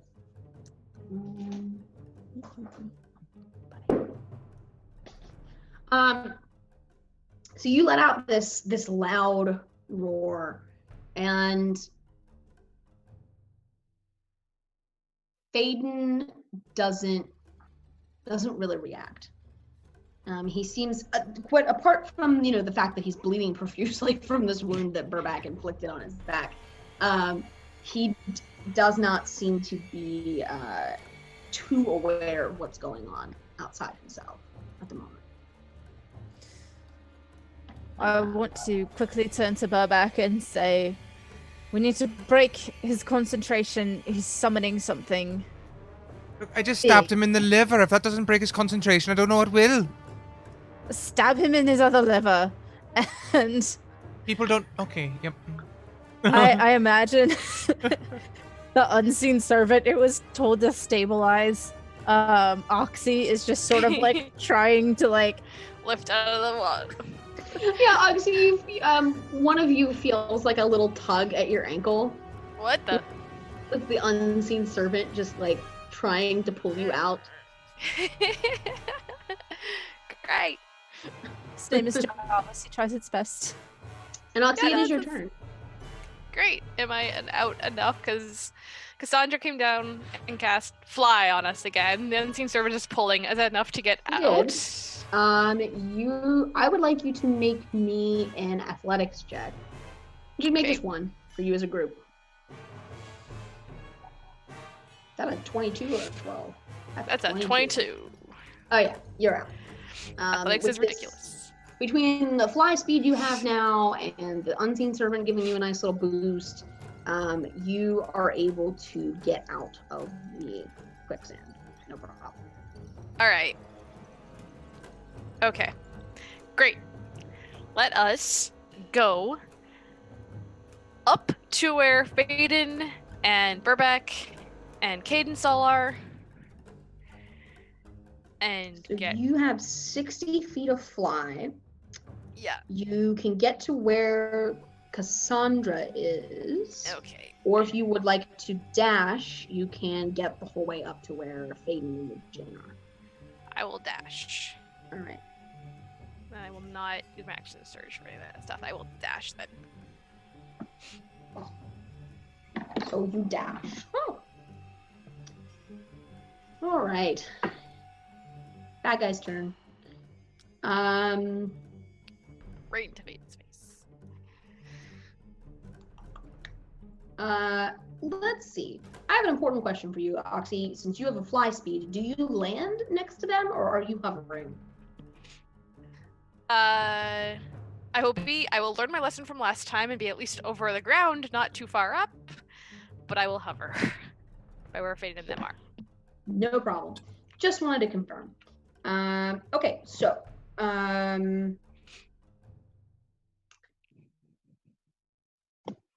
another earthquake shudders through the ground. And I need Burback and Cadence to make me a dexterity saving throw. Okay. Whoopah. Oh my god. Apparently 20's all I can roll today. We can both fly though, so that's something that's, Good good timing for those 20s. Cadence, you take 7 bludgeoning damage would love as this happens, rocks get kicked up, etc. And you are knocked to the ground, so you are also prone. Then Faden still is not, does not appear to really be focusing on you, but you see him, he raises one of his feet and stomps the ground. And you see a ripple, or not even a ripple, more like a wave of rock. The rock just right up into the air, right? Comes out from where he is standing. And Burback, I need you to make another dexterity saving throw. Whatcha? Oh my god! Oh my god. Seriously? What is Did this? someone hack the roll 20? Oh dear. Okay. Well. Oh my god, I just you- dropped my nat 20 and I swear to god, it landed on a nat 20. Oh dear. Okay. Well, you will not be falling prone, so that's good. You will still be taking a little bit of damage. If I can find the right dice for this, I should have sorted my dice. I did not.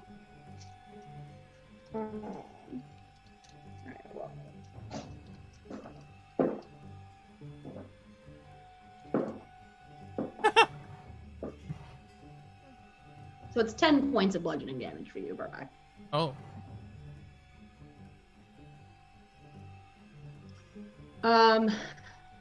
The Jinn that are here are going to move in on Cadence and Burback.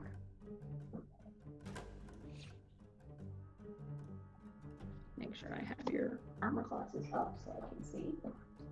I know Burback, yours is +2 right now, right? Because you're... Yes, so I have a 17. Okay. So that is only going to be 1 hit from the Jinn, which is 16 points of damage. An uncanny dodge. You can do that, absolutely. Cadence, unfortunately for you, the Jinn attacking you is going to hit you with all 3 attacks.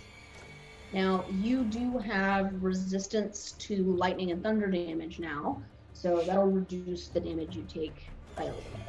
So I will account for that. So that's 11 damage on the first one. 9.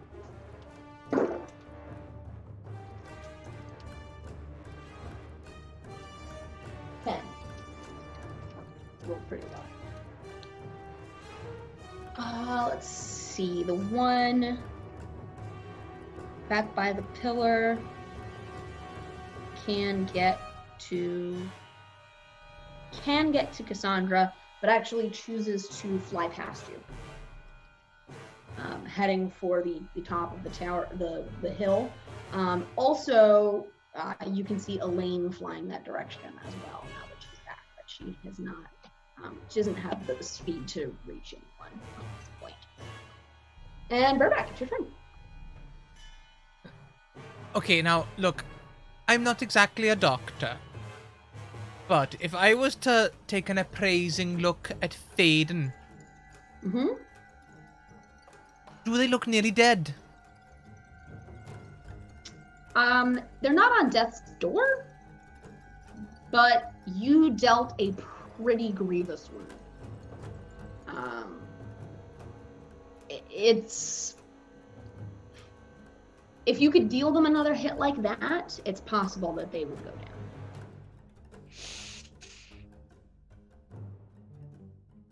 down. I don't want to kill them. I wonder, if I used my insightful fighting to, like, insight check them, I wonder if I could put an arbitrary number on it. What does your insightful fighting do? I versed their deception to get, there's another 20, but, it's 17 is the roll we're taking. Versus their deception, and I get advantage on all my attacks against them, and generally just get an insight into the way they are fighting and stuff. You get your sneak attack even if you don't have advantage on the roll. But it doesn't give you advantage against them. Oh yeah, sorry. Yes, you're quite right. Yeah. But I will make an insight.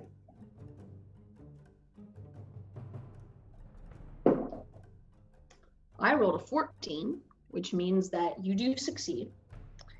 So you can use your sneak attack against Faden, regardless of whether or not you have advantage. Okay, pumping another Which makes sense. He's not really paying attention. I'm pumping another bardic inspiration into it, and I'm just gonna... You can't use your bardic inspiration, you just used insightful fighting. I did, you're right. Thank you.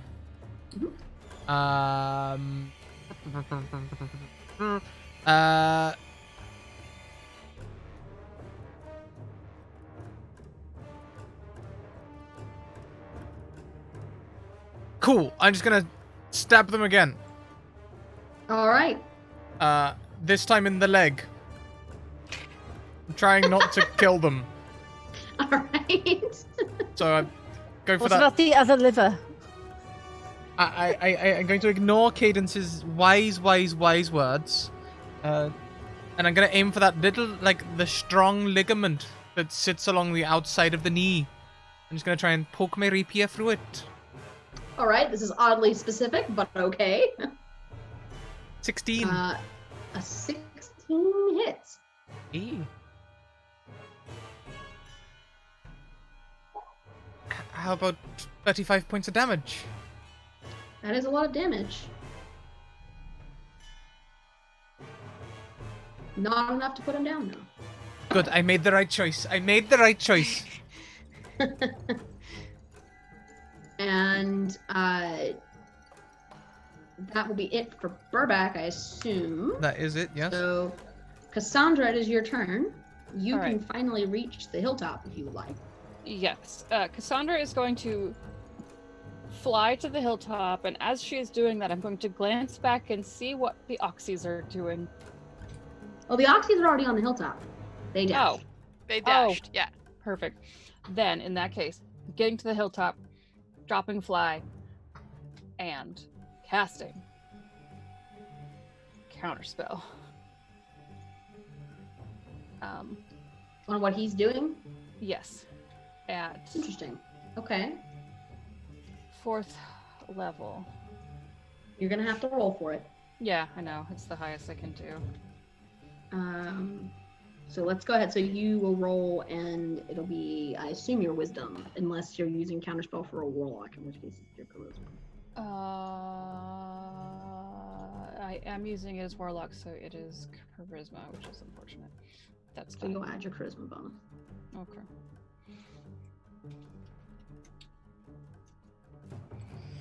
Okay. Oh, I'm actually gonna use my last advantage on this. So I'm gonna do it just once.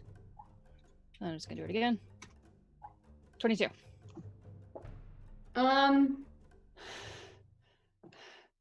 The 22 is going to do it. You feel the Cadence, you would feel this very deeply. All of the energy that had gathered around him starts to slip away and disperse. The ripple, the regular heartbeat ripple that had been going on around him slows and then stops. And he opens an eye and looks back at you with a lot of rage, Cassandra. I feel like I dashed as hard as I could over to that hilltop, and I just kind of skidded onto it, and then I just reached up and it cast counterspell, and now I'm just like,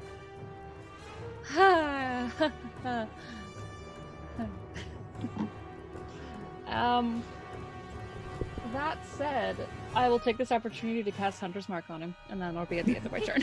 Okay, you can do that. Cadence.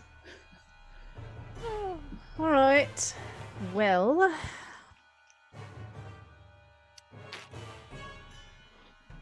I think I'll do what I know best and attempt to stab him. Go for it. All right. So stabbing Faden non-lethally. 27. Yeah, 27. Go ahead. Yes. All right.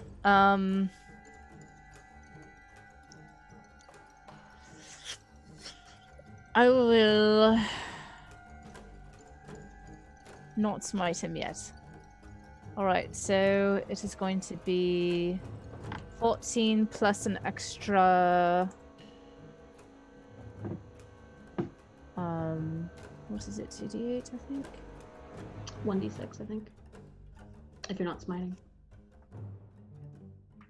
I have something else I tend to add, but that might be my smites. Oh, improved divine smite. Anytime I hit a creature, it takes an extra 1d8. So 1d8 from that and 1d6 from the other thing, correct? Yes. All right. So that's another 10 damage. So 24 slashing. Well, 14 slashing, 6 radiant, and 4 Lightning, thunder. Okay. He is still hanging in there, but only just barely. God. Second attack. Don't kill him. 13. A 13's a miss. damn it. All right. But he is at this point, like, he's bleeding in several places, including his aerated liver. He is in rough shape. I look at Cassandra, who looks very concerned, and I will cast a quick sanctuary on her. Okay, nice. We will go back to Oxy. Top of the round. Hee. By Faden, by my friends, by everybody. Great. Are any Jinn around us, though? There are 4 Jinn around you at this point.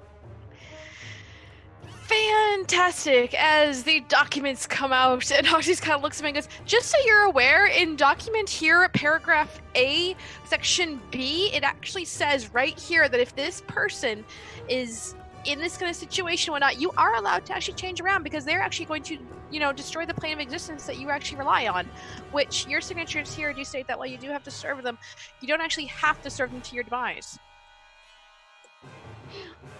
Make a persuasion check. I will give you advantage because you have the actual contracts that you are showing off.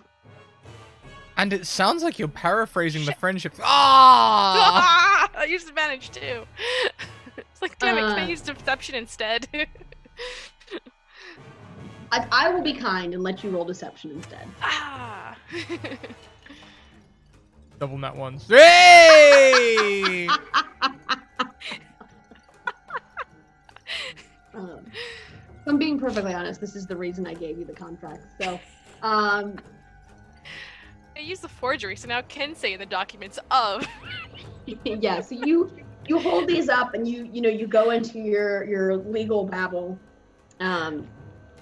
employment law, contract law, and the Jinn all start looking at each other with these very confused looks on their faces, and a few of them they speak a few words to each other in Primordial, which Burback and Cadence you can understand as I think she's right. And one of the other ones says, I don't know, but I don't want to die. And so this is the conversation that they're having. They haven't dropped their weapons, but they also look very hesitant. Oxy, I will say that's your action. Do you have anything you want to do as a bonus action? Land. Pretty much just like and stand in front of Faden and just like shake my head. I know probably he's not paying attention, but shake my head like, how dare you? The land. That's fair. Screwing these poor Jinn, how dare you? It is the enemy's turns at this point. Elaine is able to reach you now. And she lands next to Burback. And Before you see to my demise, Raven, thank you very much for the subscription. You have an advantage to give to anyone, potentially someone who might get stabbed very soon. Hi, Raven. Hi. Hello. Hi. She lands next to you, Burback, and she says, I don't have a choice. I'm sorry. And goes to swing at you.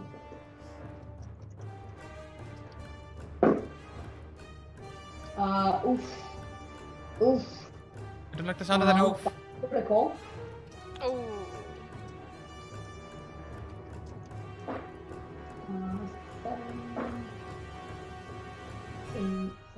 21 points of damage. Oof! I'm going to.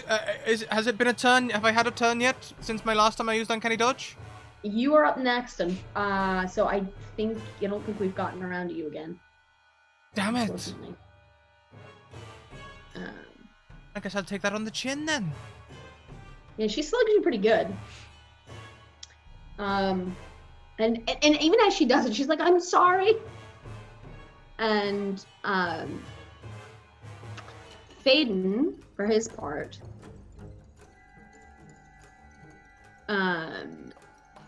he will do what he did last time, only this time he will target Cadence. So Cadence, I'm going to need you to make a dexterity saving throw as he does the same thing where he sort of stomps his foot a little bit and this wave ripples out toward you. Around me. Okay, let me double check that. Okay. That is a pass, so you still take a little bit of damage, but... Somehow.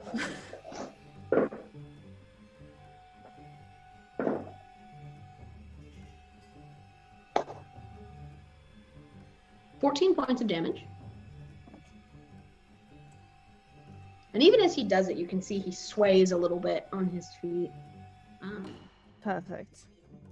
Looking very, very poorly. But like, as I said, the earthquakes and the tremors that were happening have all ceased at this point. And Burback, it's your turn. This bitch is getting it. I turn to her and I say, "How dare you?" I'm going to cast. I don't want to. I'm going to cast Major Image on her. And this is the image. Yeah, this is the image that I would like to try and cast. I want to make her believe that her skin is slowly turning into insects.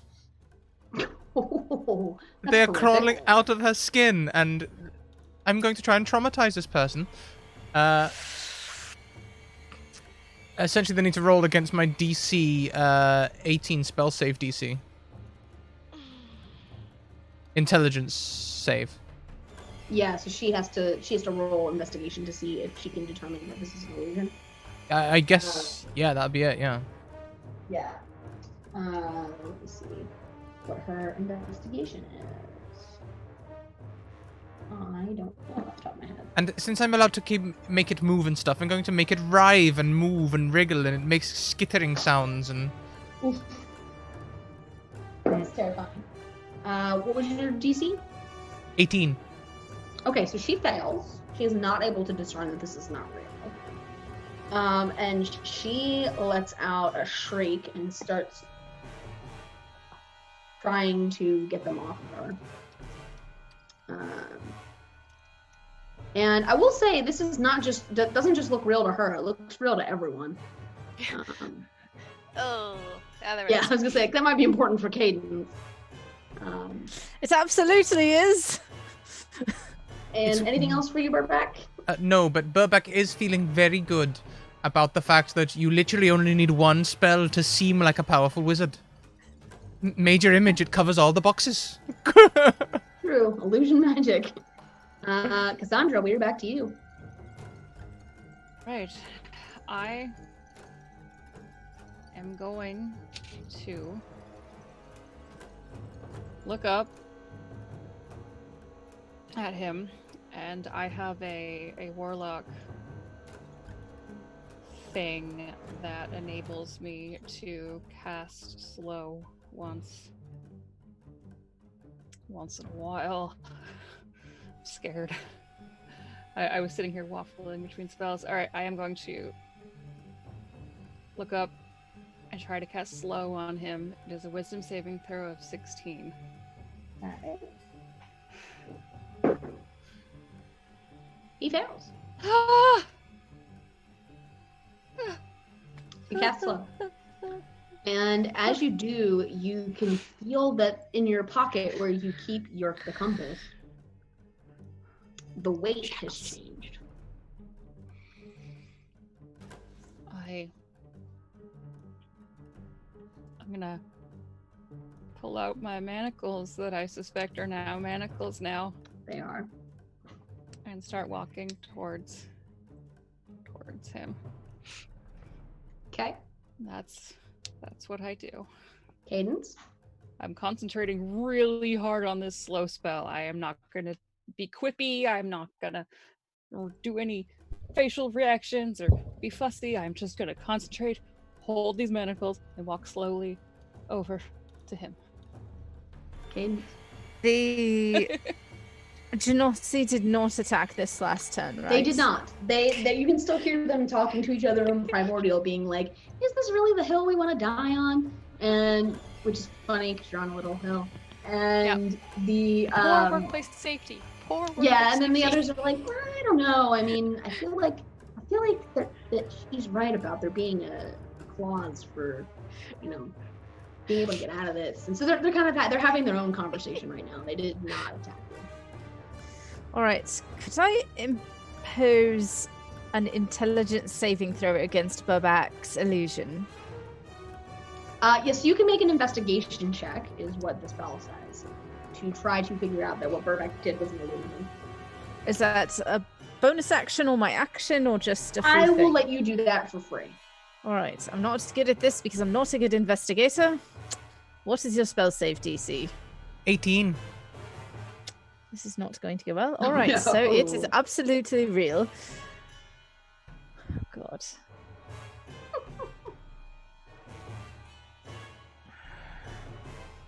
I do have an aura of courage. That means I can't be frightened. But I don't think this is keyword frightened. It's just very squicked. All right. It's uncomfortable. I'm going to look at the squirming. I look at Cassandra. She seems to know what she's on about with the manacles. And I'm going to touch and dart in between some of the insects to cleansing touch. Put this in there. There we go. To end one spell on myself or willing creature. She said multiple times she doesn't want to do it, so I assume that whatever spell's on her, she doesn't want on her. I do not want to end the illusion. I want to end whatever... You want to end the enchantment magic that you saw on her before. Right. So the bugs can stay. The compulsion, trying to fix that. Yeah, there's no check or anything on this, and it doesn't specify a spell level. It just says you can end a spell. So you touch her and do this, and she doesn't immediately react because she's still freaking out. She thinks she's got all these bugs on her. But you can feel the spell in that whatever your ability worked, and you've cleared some kind of spell off of her. Perfect. And then Cassandra, did you make an attack against anything?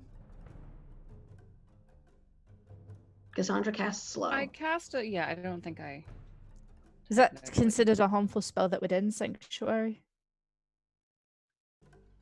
Doesn't directly deal damage, so I would say no. Right. So then I'll just maintain that, and I think that is all I can really do, unless I can do something to help facilitate the capture of Faden. Cleansing touches your action, so really at this point all you have left is like your movement. But if you wanted to move toward him and try to like grab him or something, you can do that if you like. I will try to block his path as much as I can with my giant dragon body. Okay, yeah, you can do that. Oxy. Great! He's in front. Cassandra's moving slowly towards him. Well, moving carefully towards him. He's slowed. Jenner's still distracted. And there's a little voice inside of Oxy. One of them going, strike, strike, strike, strike. Trying to rile up the Jin. And Oxy will move slowly towards Faden as well, trying to just keep it, not an aggressive manner, don't want him to teleport away or anything, but more just trying to keep him from looking and seeing what Cassandra's doing with the shackles. So imagine Oxy can see that Cassandra's approaching. Cool. So Elaine is rather occupied by the insects at the moment. And so she continues to be occupied. The Jinn are still having their conversation about maybe this isn't really what we want to do right now.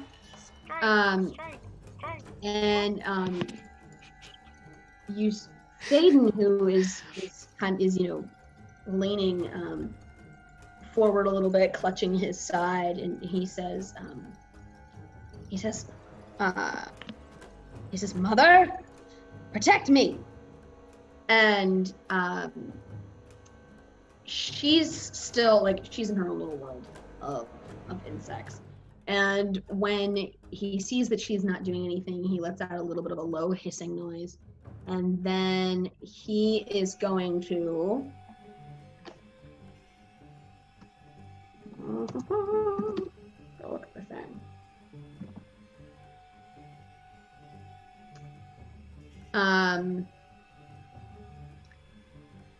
He points at the ground in front of him, and I'm going to need Oxy and Cadence to make a dexterity saving throw.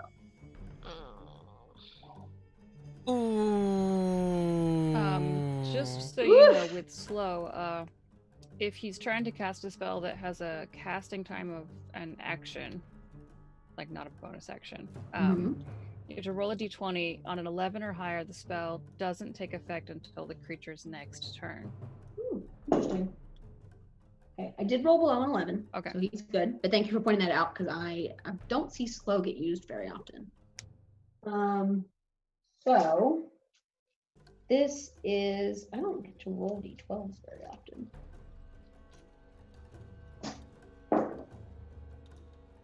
Um, 18 points of bludgeoning damage for the two of you.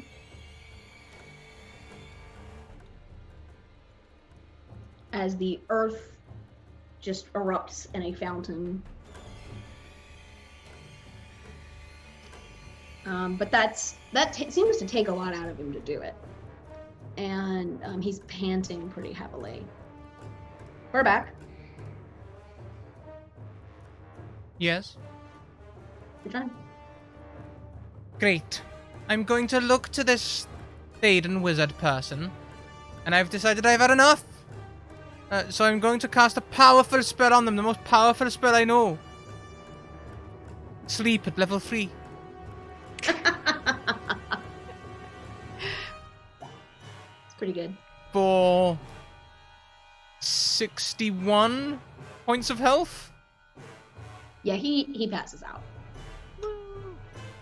But the important question is, how much health did he have left, and how much of it bleeds into potentially making one of us pass out?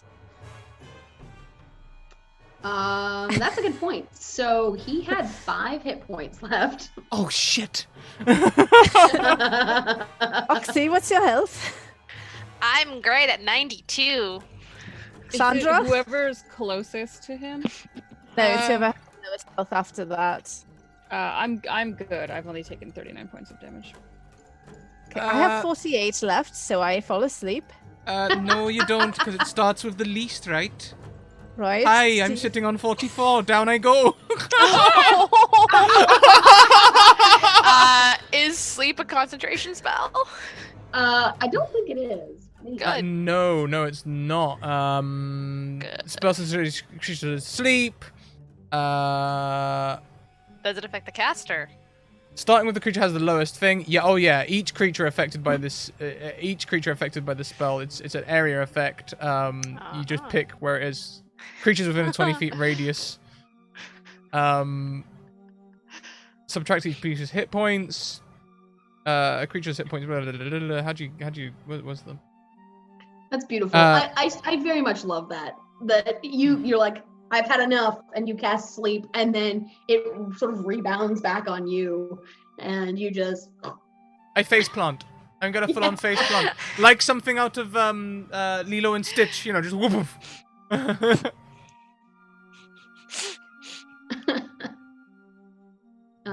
I would say at that point you probably lose your concentration on major image. Oh, definitely.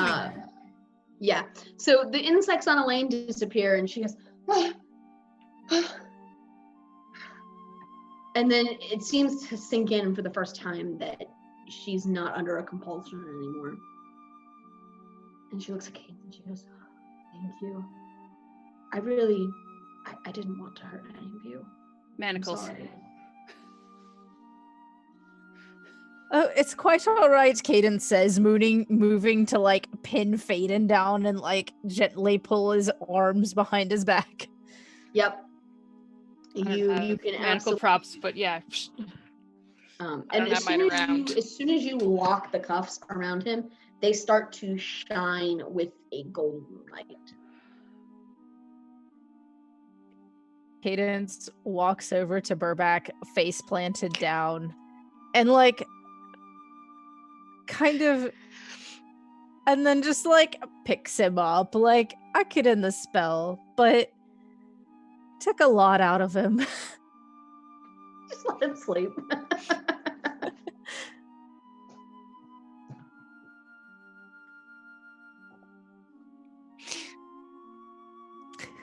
He's allowed his nap.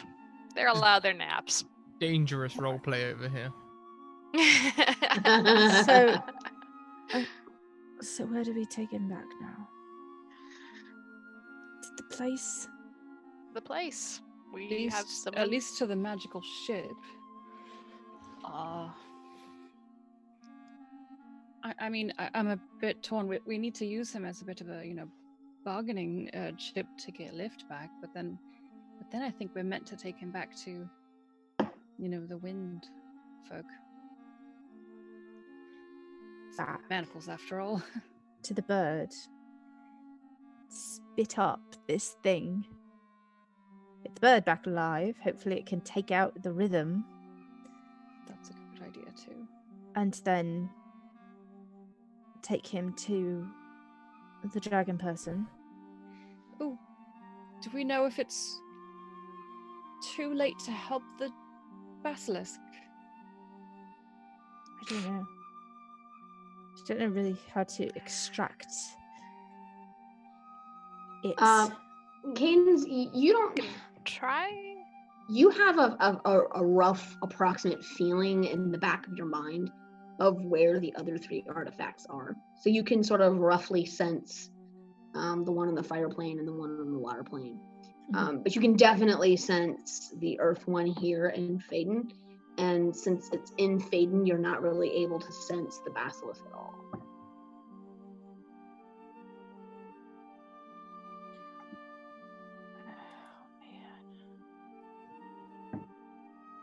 So the only thing I could think of that we could possibly do would be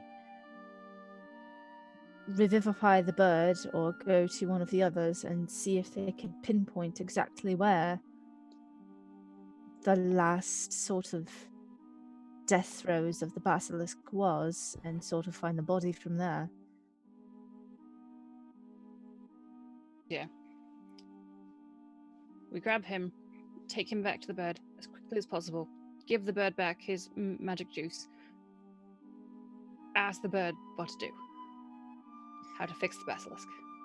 What if the bird can't take the magic juice back? Then we'll figure it out when we get there of how to make sure it fixes. So we get the bird back and we'll make it work. We'll make it work. Let's just get back to the bird right now. You all hop back in the ship. Yeah, I'm going to throw sort of like a cautionary look at the other opponents and bye then. They just Wait, in Primordial, could you tell us where the basilisk was that you fought before us?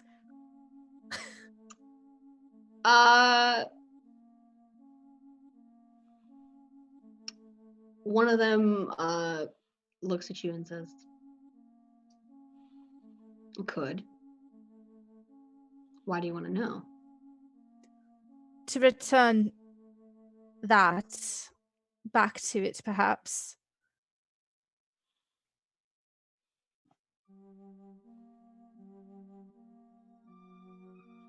And he snaps his fingers, and one of the other djinn produces a little map.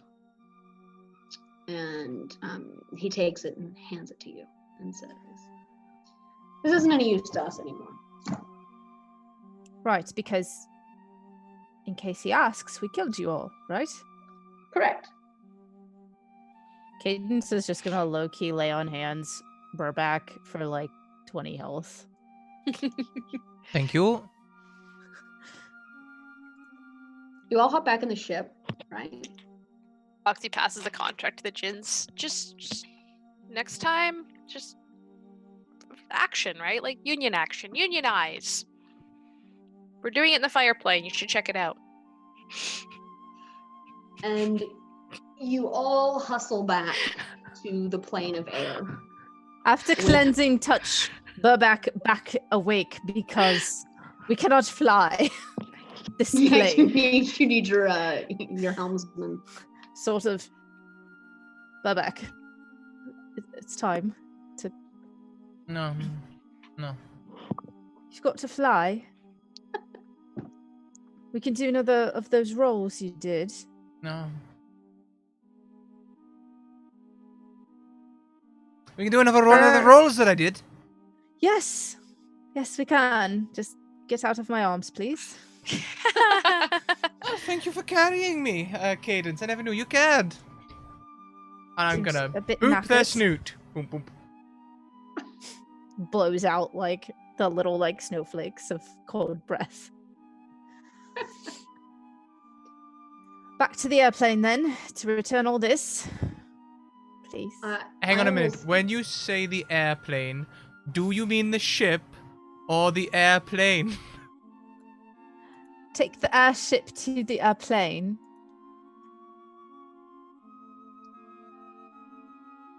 The plane of air. Need to go back to the bed. To Right. return the breath of the wind. Curse God. Snorted essence soul. Let's take it to the air then. Thunder will pat you on the back gingerly. Okay, skipping ahead a little bit. Because we only have a little bit left and a little bit of denouement to cover. You return to the Earth Moat where you left Thunderbeak's body. And Cadence, you can, as you approach his body, you can actually feel the breath straining at you a little bit, like it wants to be free again. And it's really effectively, this is your choice. If you choose to just let it go, you can do that. I would like to sort of directedly let it go. So not just like, but like back into. So you like a- you like spit it almost like. I sort of, I feel like I'm trying to breathe it out, but it ends up being my breath weapon. I'm being so forceful with it and trying to bring it all out. Sort of cleanse my body of this curse. So you see Cadence breathe a little bit of frost, but at the same time you see the little lightning motes essentially spiral out of her. Cadence, you feel the artifact leave you. As you do, your whole body stops tingling in the fashion that it had been for the last 24 hours. And you see the motes spiral their way over to Thunderbeak and go down his mouth and little nostrils, and he starts breathing again. Mr. And Thunderbeak, looks sir. over a little bit and opens one of his eyes at you. Hello. I did as I promised. I don't know if you remember that or if this is like a whole new hatch day for you.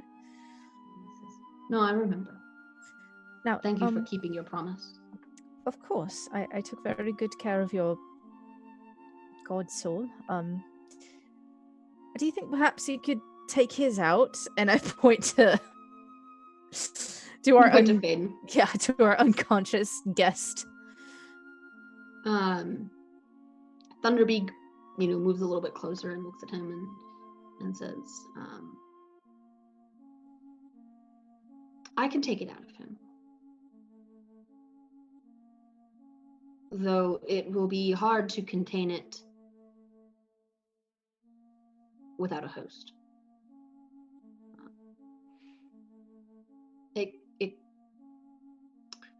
I can probably keep it without a host for maybe a day or two.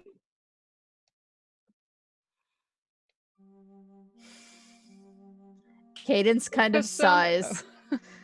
And like, all right, group huddle. As you do that, Cassandra is gonna kind of back up a little bit and kind of nudge Oxy forward just a smidge. Right. Yes. So one of us could take it. We'll come back for it, but here's the problem. We all sort of need to go to the dragon person. We have 2 people who are good at talking. We have 1 person who's got wind gods on the side. And I've got a big sword. Alternatively, glances at Elaine.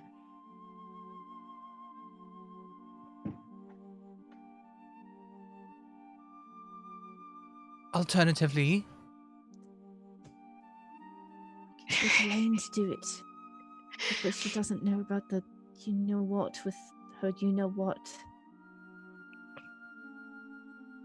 Just sort of over for punching us in the face repeatedly.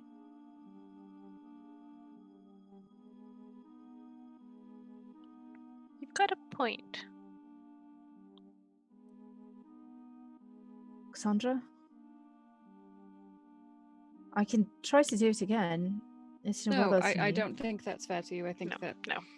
it's a lot of strain to put on you again. And it's dirt.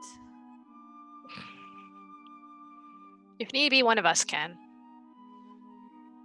I've already got strange wind. Nobody who's going back to Emberlung should be carrying it with them in case he also knows how to get it out and is trying to collect them. So if we take it now, whoever takes it has to stay here. I think, anyway, of course. I don't think have a of- compass anymore, so I can't lead us to everywhere until I think we've got the map, so we can get there, and then we can get back, and that's about all of our options at this point. I always thought the sea was freedom. You know, being able to go anywhere. You can think of worse fates than staying here and sailing around in the air for a little while whilst you all go and sort out your stuff. Oh, they're gonna need you around though. You got the pretty word stuffs. I'll stick around. Well, at least one of us can.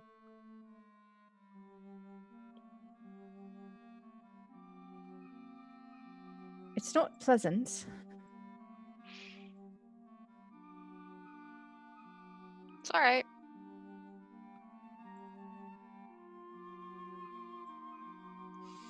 We got this. All right.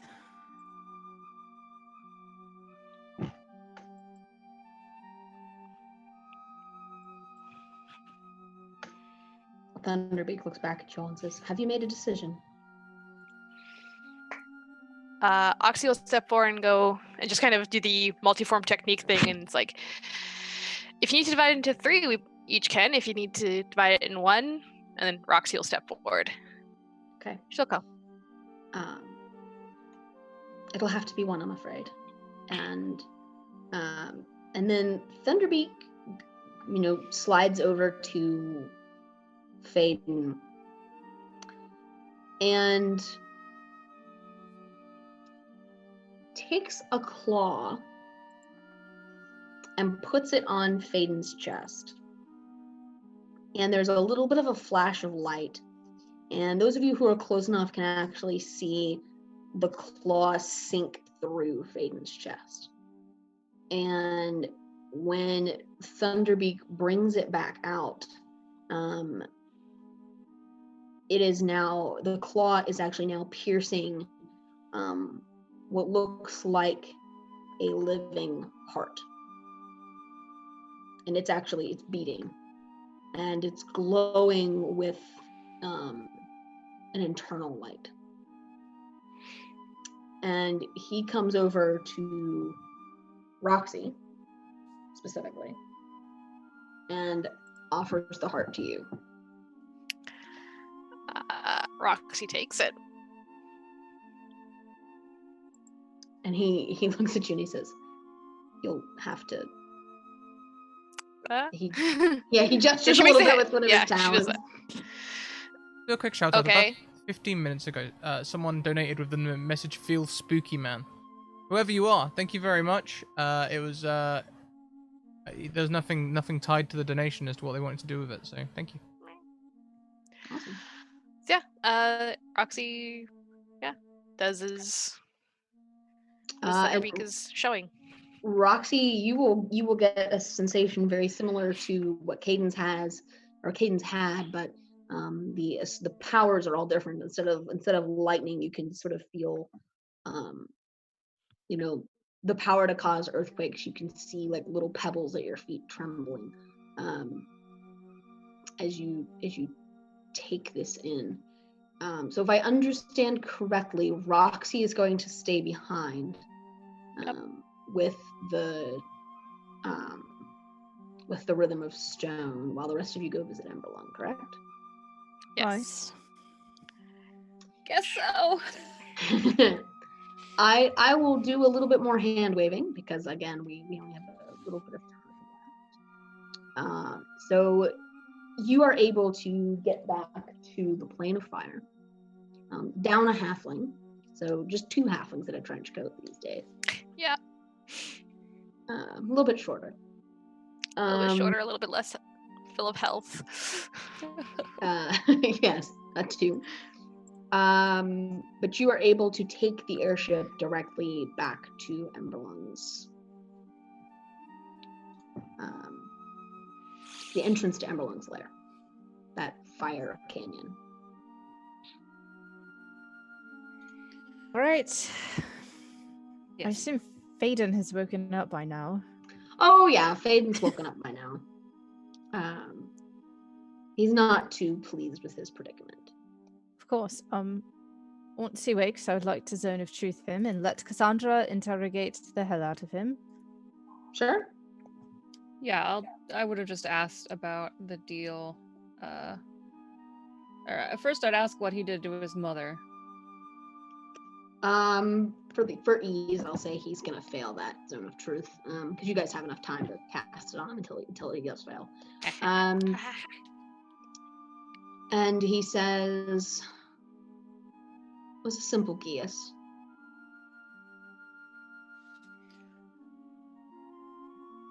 What was your deal with Emberlung? My deal with Emberlung was simple. He gave me additional information about the location of the Choir of Elements, and I gave him lift. Why did you want the Choir of Elements? You see him, he shoots a little bit of a glance at Elaine, who's still with you. And he says,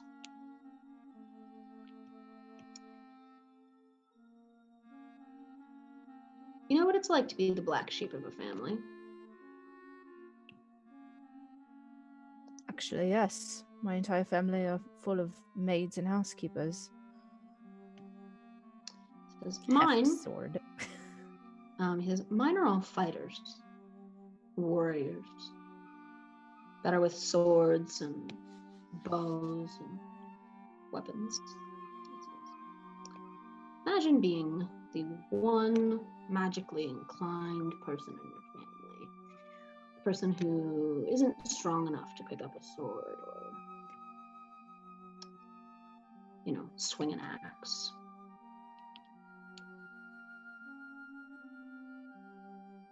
They never believed in me or supported me. And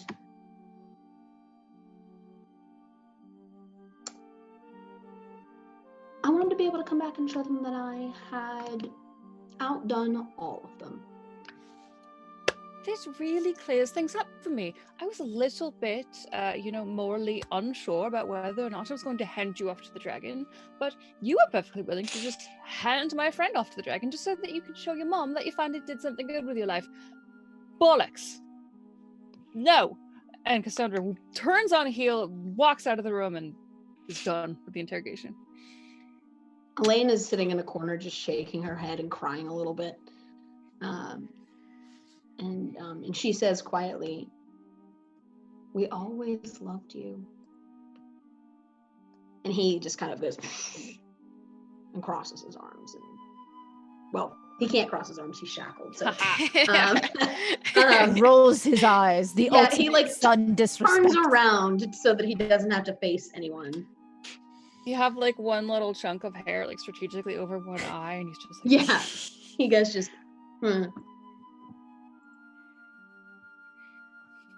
Oxy just kind of leans down to the lane, and it's like, in a couple years' time, just leave for a little while, and then come back and collect him, and he'll be probably really happy to see you. Collect him? From where?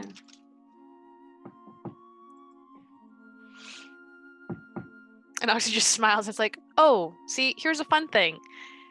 He's going to deserve exactly what he gets, because I don't know if you remember everything part about this, but he was about to sell another friend into basically being a statue for eternity to impress you and yours. So maybe give him a little bit of time to think that out and then make a deal as well. I'm sure the dragon will be fine with it. She turns back on him and says, "Is this true?" Very mom voice. And he just refuses to answer her. It doesn't bother looking up. And can he make a save versus my command? Answer. He can. I'm assuming your command is to speak. To answer. Yeah. What's your save DC? 16. It's a wisdom saving. He does pass, actually. Even with the shackles on, he is. He's got some hefty bonuses. So he just sort of shrugs off your spell and just kind of shoots you a little bit of a side eye.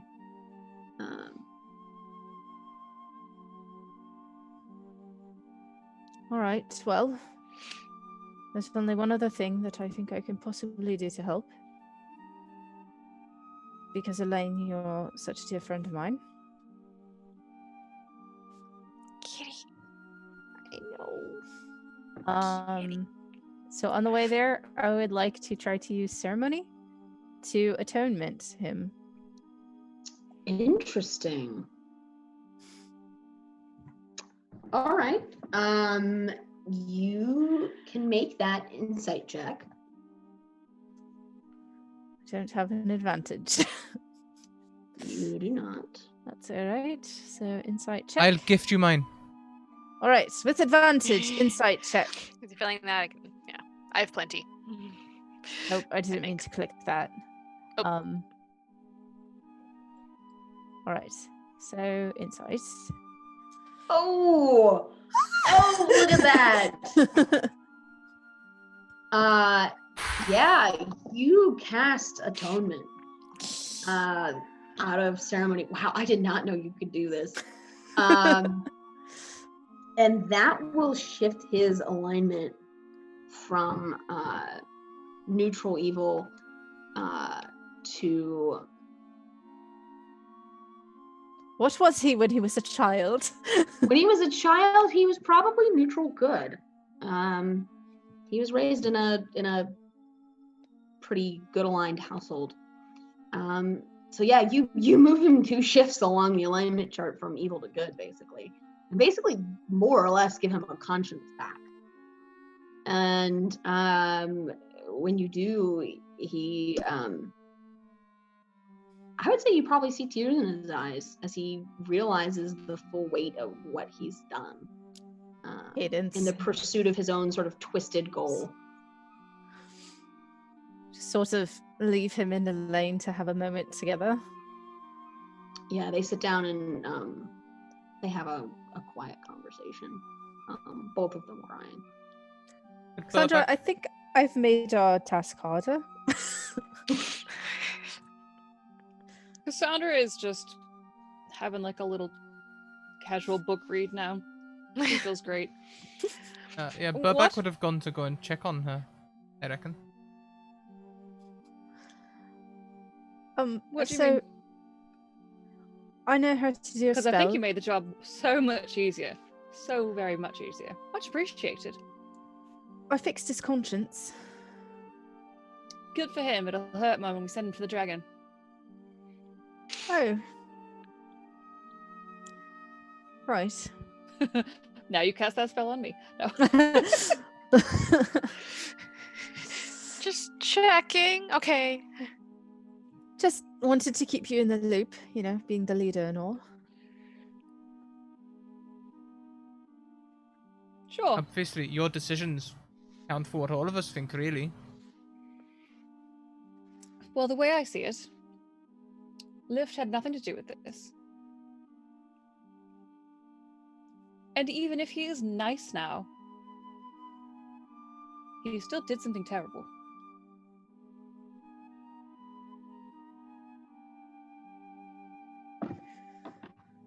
All right. Well, Don't look at me like that. I'm What are we supposed to do? We can't go steal all the statues from the dragon. I don't know. Maybe we could sort of try that thing that the bird did to take out his I ember don't think we can lungs. do that unwillingly. Maybe we could bring the basilisk over, and he'll be so happy that we restored him to his proper way that he can de-stone everybody. But Emberlung will be mad that he doesn't have his people garden anymore. Yes, but we do have 2 guardians of the elements on our sides. We have no proof of that for Emberlung.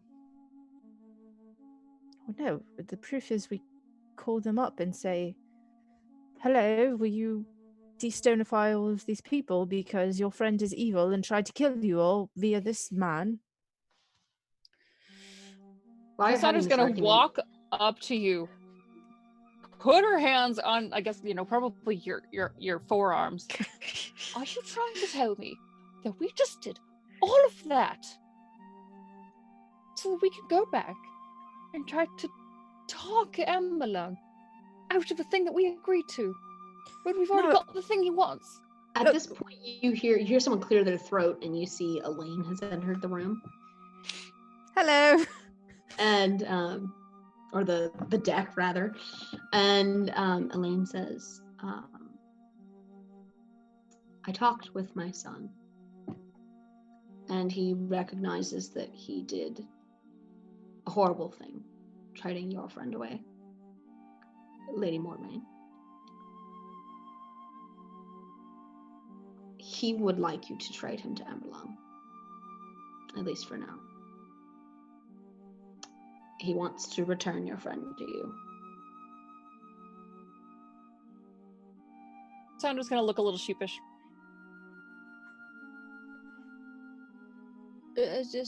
Sorry you heard all that. Thank you. It's a small ship. There's not really a whole lot of places you can go to have these conversations.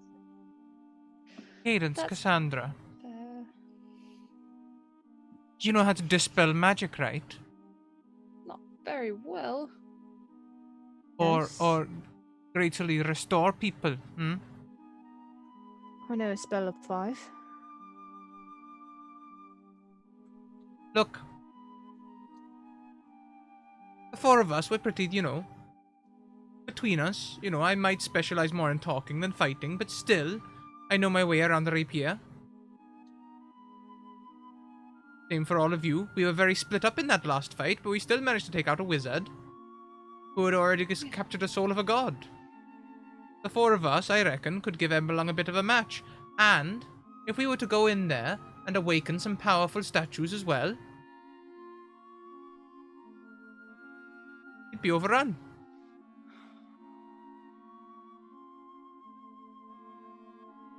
Elaine shakes her head and she says, "Faden doesn't want anyone to get hurt on his behalf."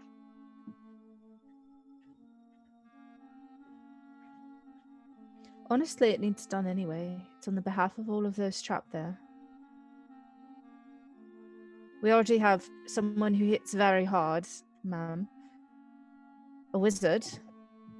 Us.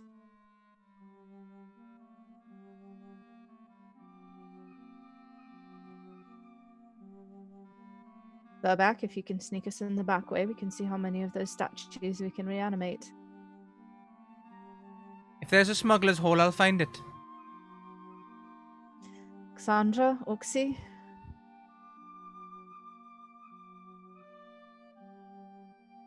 Terrible, disastrous detectives if we did not uncover this horrible garden of stone captives and not do something about it.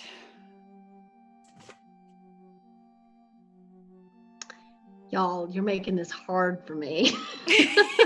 No, what you do is you just say, like, AC/DC comes on and everyone storms the dragon. We fade to black.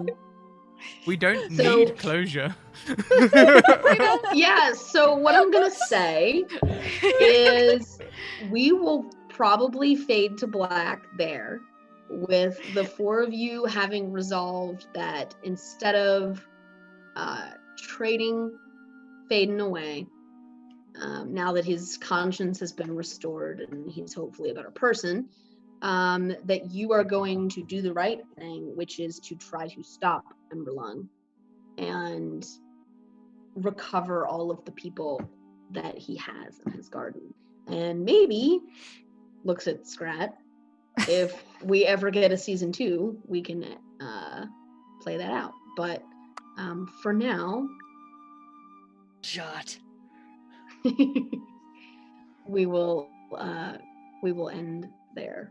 One shot, level 15 dragon battle. Oh my god. I mean, it's the table's set, Absolutely. right? This is endless possibilities. Yeah. Well, wow, what a season! Personally, I I'm would- a big fan of things that don't define the Don't ending. end neatly. Yeah. I'm We still absolutely- headcanoning the AC/DC song and we go in blazing. We absolutely should have converted that man while he still had a god inside of him and I still had a god inside of me, because that would be amazing. I mean, you've got Agot around and Roxy, so We just gotta go collect Roxy real quick. It's fine. We'll be fine. It's fine. It's fine. It's fine. It's fine. It's fine. It's like, by the way, sister, we're gonna collect you again. Here we go. Wait, what? I've got a little bit of like wind weird magic still, so You do. Yeah, you did not lose any of that. I've heard it said that my tongue pleases the gods. I don't know which ones. Is this like the secret chord you have to play? Yeah. The David played and it pleased the Lord. Let's just say I know how to get my licks in.